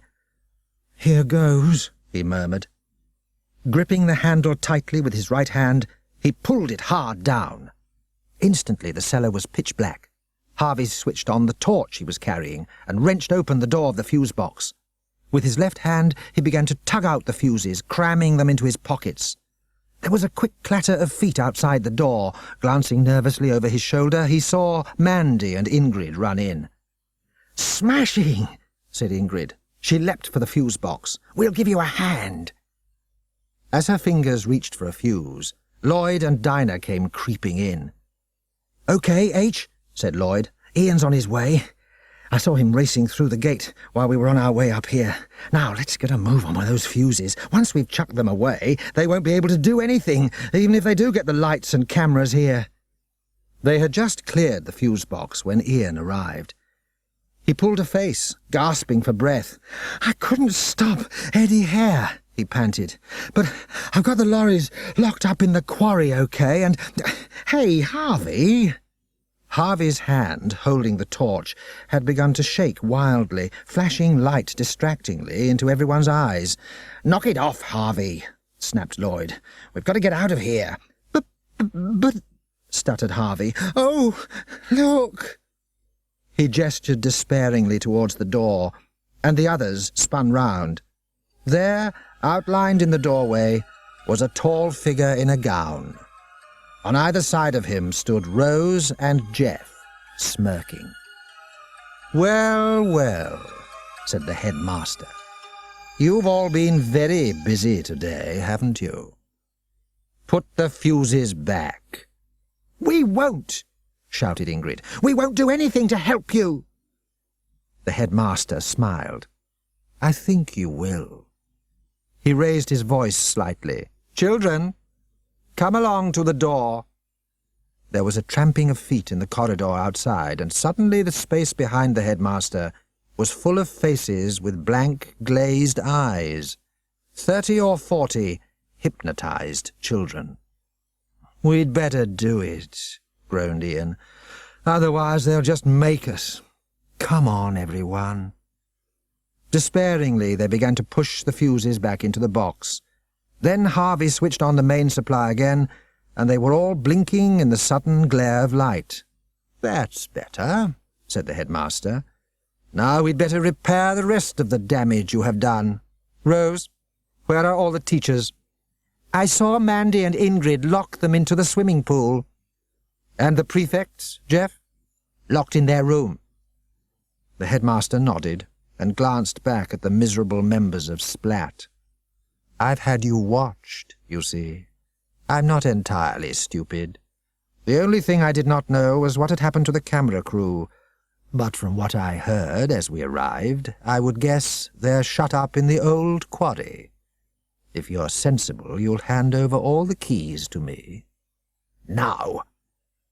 Sullenly, Lloyd, Ian, and Mandy tossed the keys onto the floor.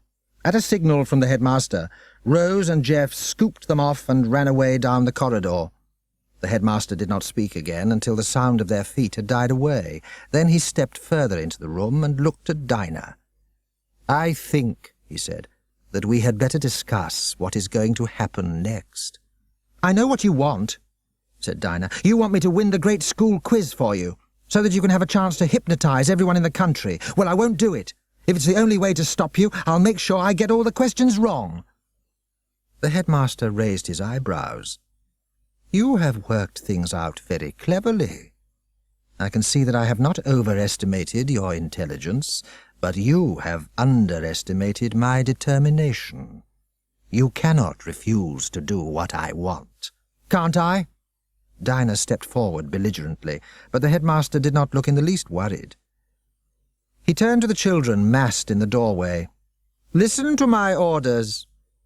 In front of you are 6 straw dolls. They are no longer needed. You will advance on them and—" he drew a deep breath. "You will tear them to pieces."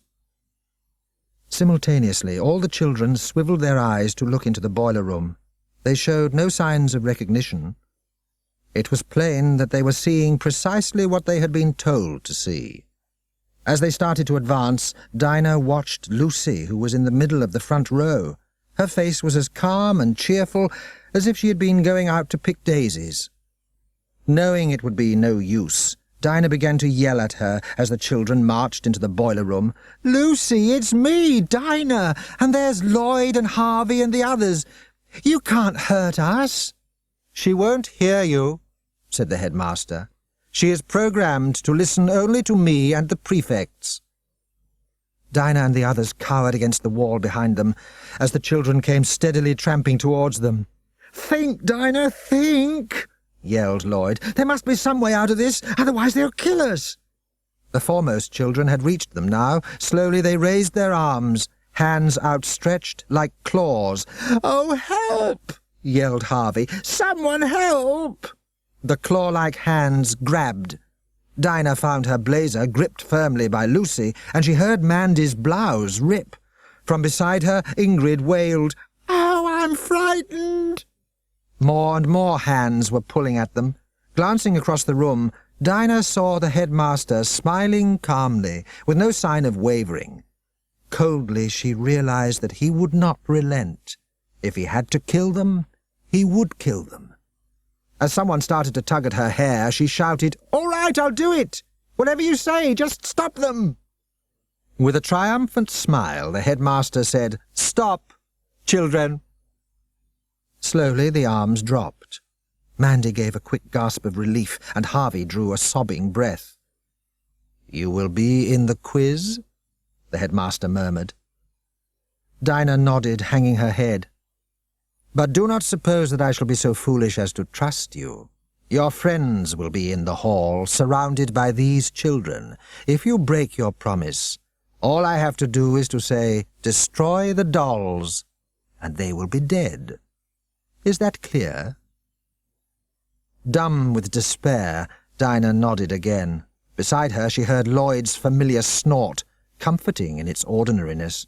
"We may not be able to stop you," said Lloyd, "but we still think you're wicked. Fancy being prepared to kill us, just for money. That's what you're after, isn't it? You want to hypnotize everyone so that you can get their money."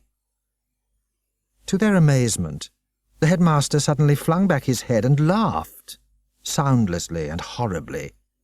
"Money? No wonder you think I'm wicked. I am not wicked. My plans are for the good of everyone. My plans are glorious and splendid." "But you aren't going to tell us what they are?" said Dinah. "You will see soon. Very soon now." He looked round at them all. "And when you do, you will understand how wrong you have been. Until then, I must remember that it is the fate of great men always to be misunderstood. Now, let us go to the hall." They began to walk along the corridor. the headmaster gripping Dinah's shoulder, and the others marching in the middle of the crowd of hypnotized children. As she walked, Dinah was thinking busily. What was it that the headmaster wanted? He at least must believe that it was good. But what was it? In the hall, everything was in chaos.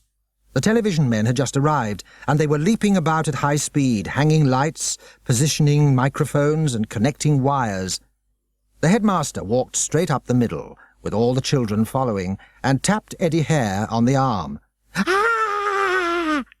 With a scream, Eddie Hare fell to the ground as if he had been shot. "You got me!" He lay on the floor, looking up at the headmaster. "I beg your pardon," said the headmaster. "I didn't mean to startle you." "Good for the soul being startled," chuckled Eddie Hare. He bounded to his feet. "What can I do for you, oh master?" "Do you want me to bring the school into the hall yet?" "Why not? Why not? And have your quiz team ready at the side of the stage, but make sure they're all quiet. We don't want a racket." "Oh, yes," said the headmaster, with an amused smile. "I think I can assure you that all my pupils will be perfectly quiet." Dinah stood at the side of the stage, out of range of the cameras, with the rest of the children taking part in the quiz.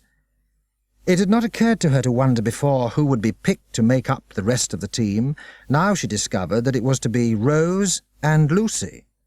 Rose was her usual unpleasant self, but Lucy, woken out of her hypnotized trance, was bubbling with excitement, hardly able to keep silent. She grinned merrily at Dinah. It was all that Dinah could do to grin back. "You nearly killed me an hour ago," she thought. But looking at Lucy now, she found it almost impossible to believe. And if she could barely believe it, who else would? The Manor Road quiz team had just arrived, and Lucy smiled at the boy with glasses. "You're Alec Bates, aren't you?" she whispered. "I saw you on television last week. You were very good." The boy grinned back at her cockily. "I've been practicing since then. I'm even better now. You'll never beat us." One of the sound engineers frowned at them and wagged a finger. "Shh, the show's just about to start."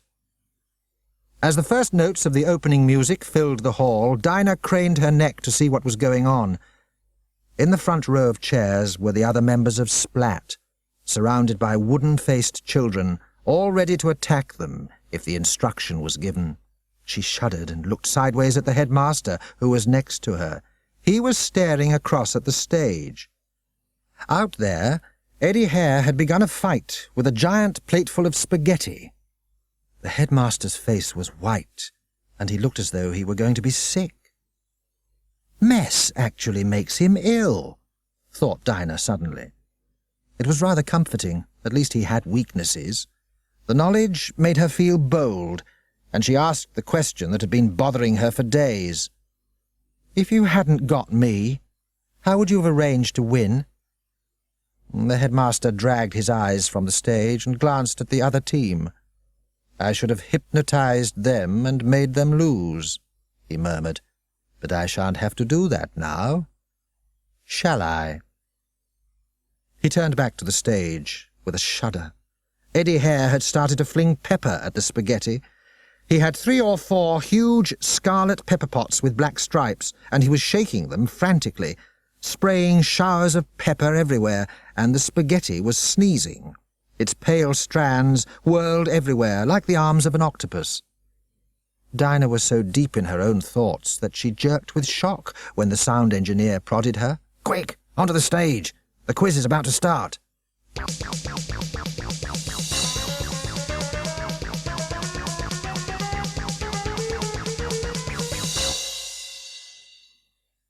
Lloyd, slumped in his chair at the front of the hall, watched as the 2 teams filed out.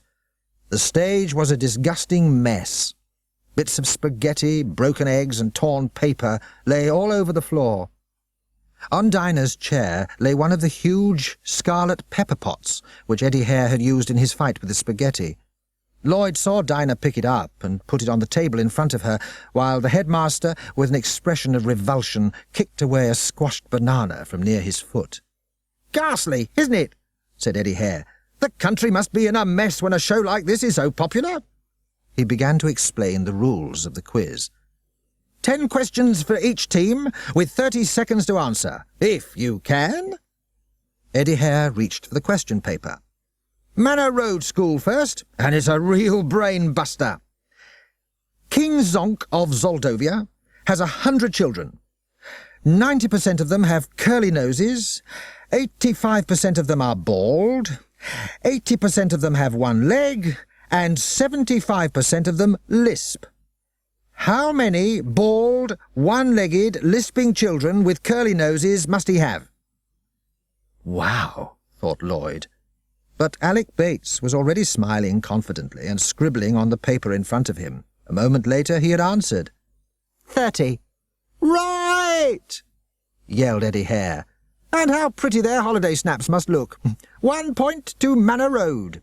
Next question to the home team, and here it is. Every room in my house has as many old women in it as there are rooms altogether. Every old woman knits as many knee warmers as there are old women. I share the knee warmers out among 7 of my worst enemies, giving each the same number and as many as possible, and I still have more than enough to cover my knees. How many have I got? Dinah picked up the red pepper pot in front of her and stared thoughtfully at its black stripes, but she did not bother to write anything down. 6, she said. The headmaster gave a pleased smile as the scores drew level, and Lloyd felt a cold shudder creep up his back. Only another 9 questions each. How could Dinah help winning? But he had not counted on Alec Bates. Alec was the only one of the Manor Road team who seemed to have any brains at all, but he was crammed with them. Every time Eddie Hare asked him a question, he gave the same conceited grin and scribbled away furiously on his piece of paper. And every time his answers were right. When the score stood at 8-8, Lloyd suddenly realized that it could be a draw. What would happen then? The headmaster was frowning and staring at Alec as the next question was asked. "Right, smart Alec," said Eddie Hare sarcastically. "How about this one? I have a certain number, made up entirely of 7s, one 7 after another, and I can divide it by 199. I want you to give me the last 4 figures of the answer, but, and here's the catch, folks, I'm not going to tell you how many 7s make up the number." Alec stared at him. Eddie Hare did not say anything else, just turned and looked at the big clock behind him, where the second hand was ticking round from 30 to 0. 5 seconds left, he said. "Come on, genius, what's the answer?" I don't know," said Alec, as the bell sounded. "And the score is still 8-8. Eddie Hare jumped off his barrel and turned a quick cartwheel. "Goodness me, the excitement's mounting here. What about our other genius? Will she be able to answer her question?" Dinah looked at him white-faced, and beside her the headmaster smiled triumphantly. She gripped the pepper pot hard between her hands until the knuckles showed white, and glanced across at Lloyd and Harvey, Mandy and Ingrid. When she answered the question, Lloyd could almost feel her reluctance. The score was 9-8 to them now. My! Eddie Hare looked out over the hall, and then raised his eyebrows at the headmaster. "What a quiet lot of children you have out here. It's the first time your team has gone into the lead. Why aren't they cheering?" The headmaster shrugged. "They can cheer if you want them to." He raised a hand, and instantly, obediently, all the children in the hall started to cheer, loudly and enthusiastically. Then he dropped his hand, and they stopped. At once. Eddie Hare gave him an odd look. "That's remarkably well organised. I've never seen a school like it." He grinned at the camera, baring his uneven yellow teeth. "It's a good thing these bossy teachers don't run the country, isn't it, folks?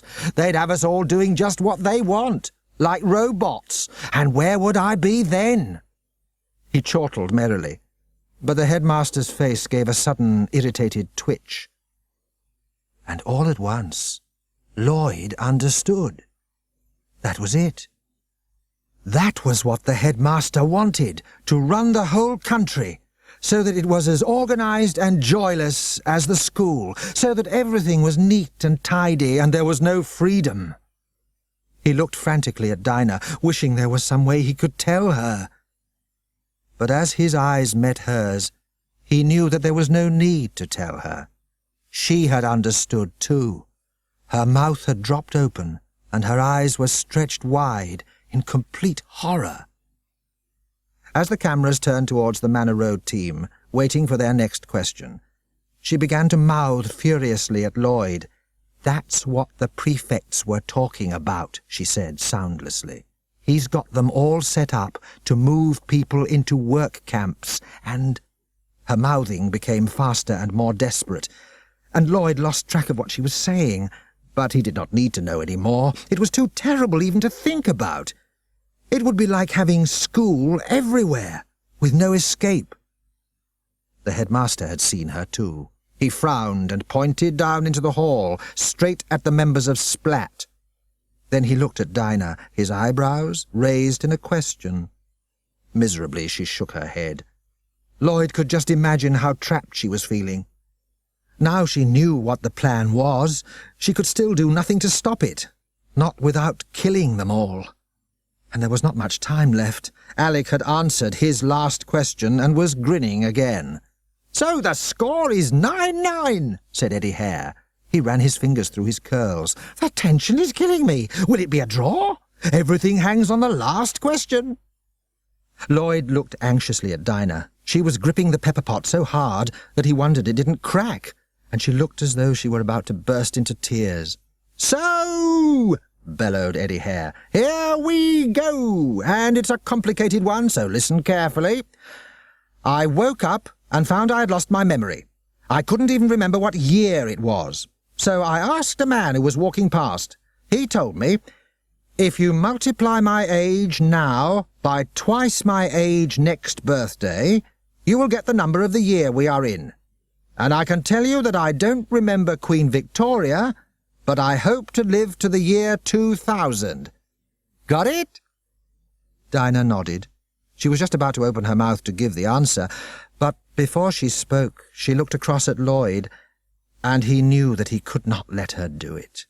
Even if it meant being killed, the idea of having the whole country run by the headmaster forever was too horrible. Frantically, he shook his head over and over again, until it felt as though it would fall off his neck. Dinah shut her mouth again. "Come on!" Eddie Hare looked at the clock. "You can have a clue if you like. You only score half a point then, but that's enough to let you win. Do you want the clue?" "Give it to her," said the headmaster sharply. He was looking incredulously at Dinah. "The clue is this." Eddie Hare looked down at his piece of paper. "By the way," the man added, "I'm not quite as old as my cousin, Winston Smith. Got it?" Dinah nodded sadly, as though that fitted in with what she thought, but she still did not say anything. Glaring at her, the headmaster looked down at the children in the hall and cleared his throat as if he were about to speak. Lloyd braced himself. Here it came. The end. "Sorry, H," he thought. "I couldn't protect you after all. This is more important." Then from the other side of Dinah came an excited yelp. Lucy, who had sat silently in her chair all through the quiz, was bouncing up and down. "I know the answer!" she yelled. "I know it! Winston Smith's the name of the man in that funny book you told me about, Dinah. It's 1984. "That's the right answer," said Eddie Hare gleefully. "Well done, Titch. You've saved the day." As a giant panda appeared behind the chair of Manor Road's headmaster, Lloyd began to shake uncontrollably. "That's dealt with the losers," said Eddie Hare cheerfully, as the headmaster of Manor Road tried to unwind the eels that the giant panda had tipped over his head. "Now, how about the winners? A fantastic performance, not a question missed. Come on, headmaster, tell us how you do it." The headmaster reached up and took off his glasses. He was ready for his turn to speak. With a feeling of sick defeat, Dinah saw the cameras swivel, pointing towards the headmaster. He smiled into them, his large green eyes alight, and he said softly, "If you all look into my eyes, I will tell you. You must be feeling ready for some sense after all the crazy mess of this show. You must be longing to have everything sorted out tidily, everything settled for you." Forever, thought Dinah, forever and ever. Oh, how could she stop what was going to happen? If she did not, life would never be worth living again. But if she tried, it would mean death for everyone else in Splat. She could see Lloyd leaning sideways now, whispering to them, explaining what was about to take place. And as they understood, they all gasped. "You are all feeling exhausted by the mess," the headmaster was saying into the camera. "Tired and weary and ready to sleep." Through her misery, Dinah felt the familiar sleepiness start to creep over her, and all over the country, people sitting in front of their televisions began to nod over their cups of tea, wondering why they were suddenly yawning. You can hardly keep your eyes open. With every second that passes, your eyelids are growing heavier and heavier. Millions of cups of tea in homes everywhere dropped to the ground unheeded as people slumped forwards in their chairs. In the hall, the audience nodded, and Dinah's eyes began to close. She struggled hard to keep them open, but the lids dropped irresistibly. Then, just before they finally shut, she saw Harvey leap to his feet. He was pointing straight at her, pointing to the table in front of her. Muzzily, she looked at his lips, trying to see what it was that he was mouthing. If only she did not feel so tired. Harvey wagged his finger, pointing in a frenzy, and at last she managed to make out what he was saying. "In your hand." Funny, she thought sleepily. Why was he interested in her hand? She looked down, forcing her eyes to stay open for a second longer. Oh yes, she thought vaguely. She was still clutching that silly red pepper pot with the black stripes. So sleepy. She gave a huge, exhausted yawn. Pepper, she thought. Then, Pepper. That was it. Dragging together all the energy she could muster, she forced herself agonizingly to her feet, wrenched the bottom off the pepper pot, and flung the contents as hard as she could straight into the headmaster's face. Then she sank back onto her chair, knowing that she could not do anything more to resist that creeping, soothing voice. But what had happened to the voice? It had stopped. For a moment there was silence, and she turned her head slowly sideways. The headmaster had gone purple in the face, his lips pressed tightly together, his green eyes bulging ludicrously. As she watched, his mouth was forced uncontrollably open in an enormous, a stupendous sneeze. Tissue! Tissue! Tissue! Then, from all over the hall, unbelievably, came the sound of laughter. All the children were laughing at the headmaster. Dinah could see the powerless rage in his eyes, but he could do nothing to stop them. From time to time he tried to speak. In an effort to give his command to destroy the straw dolls, he managed to stutter out, "Des. But every time he got as far as that, another huge sneeze overtook him, and he collapsed. Eddie Hare was gazing at him ecstatically, as if a sneezing headmaster was what he had always wanted on his show. Raising his voice, he said, above the noise of the sneezes and the laughing, "Well, folks, beat that if you can for a way to run a school. You know what I always say about this show? You never know what's going to happen next." As the final music began, he winked at the audience and cartwheeled away across the stage. The headmaster was just beginning to be able to control his sneezes. He pulled a spotless handkerchief out of his pocket, mopped his face, and glared at Dinah with total hatred. "Do you realize what you have done, you stupid girl?" he gasped. "You have destroyed this country's chance of becoming the first properly organized, truly efficient country in the world." "No, I haven't," she said happily. "I've saved it from being a miserable place full of scared robots, like this school. And I'm going to think of a way of saving the school from you as well." "The school?" The headmaster jumped to his feet and waved a scornful hand at the rows of giggling children. "That rabble? Do you think that I want to go on wasting my talents merely looking after them, when you've made a laughing stock of me? I shall resign at once and let them all sink back into chaos." "What are you going to do then?" said Dinah quietly. He stood over her, glaring down. For a moment she was afraid that he was actually going to strangle her in front of everyone. His large hands jerked, and his face was a mask of rage.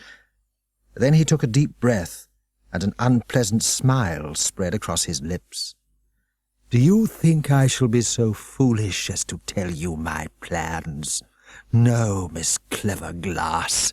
You must find them out for yourself, if you are clever enough. You have defeated me this time, but I know I was meant for greatness. I shall succeed in the end." With a loud, scornful laugh, he stalked off the stage and began to stride down the hall between the chairs. As his black-clad figure went by, the children stopped laughing and glanced fearfully at him. He did not look either to the right or to the left, but passed them like a tall shadow. Halfway down the hall he suddenly stopped, his body shaking. "Attention!"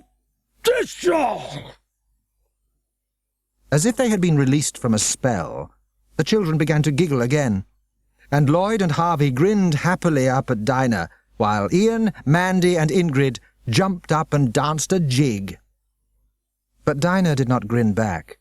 She found that her hands were trembling, and she followed the headmaster with her eyes all the way until the hall door closed behind him. "How did the show go?" said Mrs. Hunter, opening the door. "We were going to watch it, of course, but I'm afraid we had a visitor." "It was fabulous, marvellous," said Lloyd jubilantly, bouncing into the house. "Can you save it?" said his mother, frowning slightly. "We want you all to come into the sitting room. There's something we've got to talk to you about. Then you can tell us all about it." Lloyd winked at Dinah behind his mother's back. "She'd get a shock if we did, wouldn't she?" he mouthed. Dinah winked back happily and walked into the sitting room, and stopped abruptly. There on the settee was Miss Wilberforce, looking solemn. "Hello, Dinah." Dinah spoke in a cold little voice. "Hello, Miss Wilberforce." Miss Wilberforce sighed and looked at Mr. and Mrs. Hunter. "I'm afraid you're right," she said. "It doesn't look as though she feels at home at all, and I was so sure she'd feel happy and relaxed here." Mr. Hunter looked stern. "I don't think it's her fault," he said. "I blame the boys." Lloyd stared round at them. "What do you mean? What are you all talking about?" "We're talking about Dinah." Mr. Hunter smiled apologetically at her. "Mrs. Hunter and I like having you here, dear. We've grown fond of you, but you don't seem to get on with the boys. You've been at each other's throats all the time, haven't you? So we've agreed with Miss Wilberforce that it would be better for everyone if you went back to the children's home." Dinah felt as though someone had hit her with a large lump of very cold ice. Her face stiffened. "Yes, Mr. Hunter," she said. "But you can't!" burst out Harvey. He stopped and looked helplessly at Lloyd. Lloyd sat down deliberately in a chair and looked round at the grown-ups. "I think you're all mad," he said. "Why ever do you want to send Dinah away?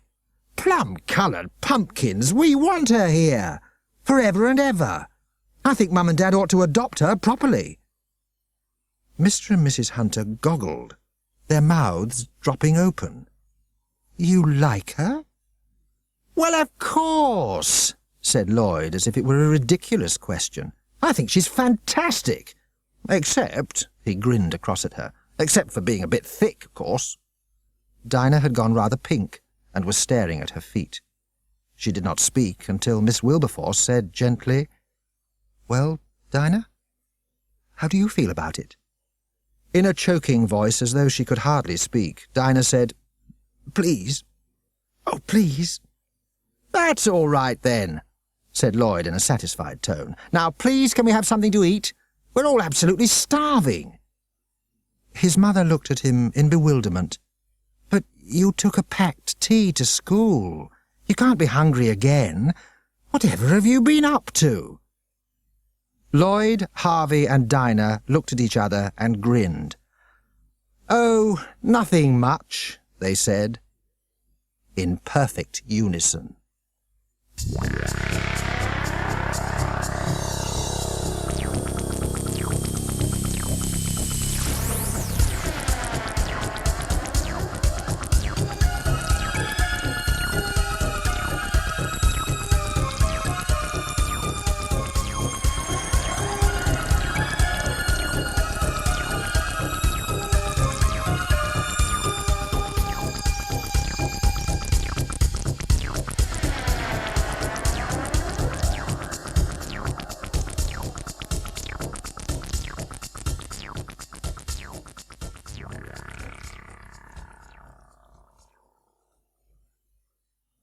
This audiobook was produced and published by Penguin Books Limited. I think the headmaster is a marvelous man, and this is the best audiobook I have ever heard.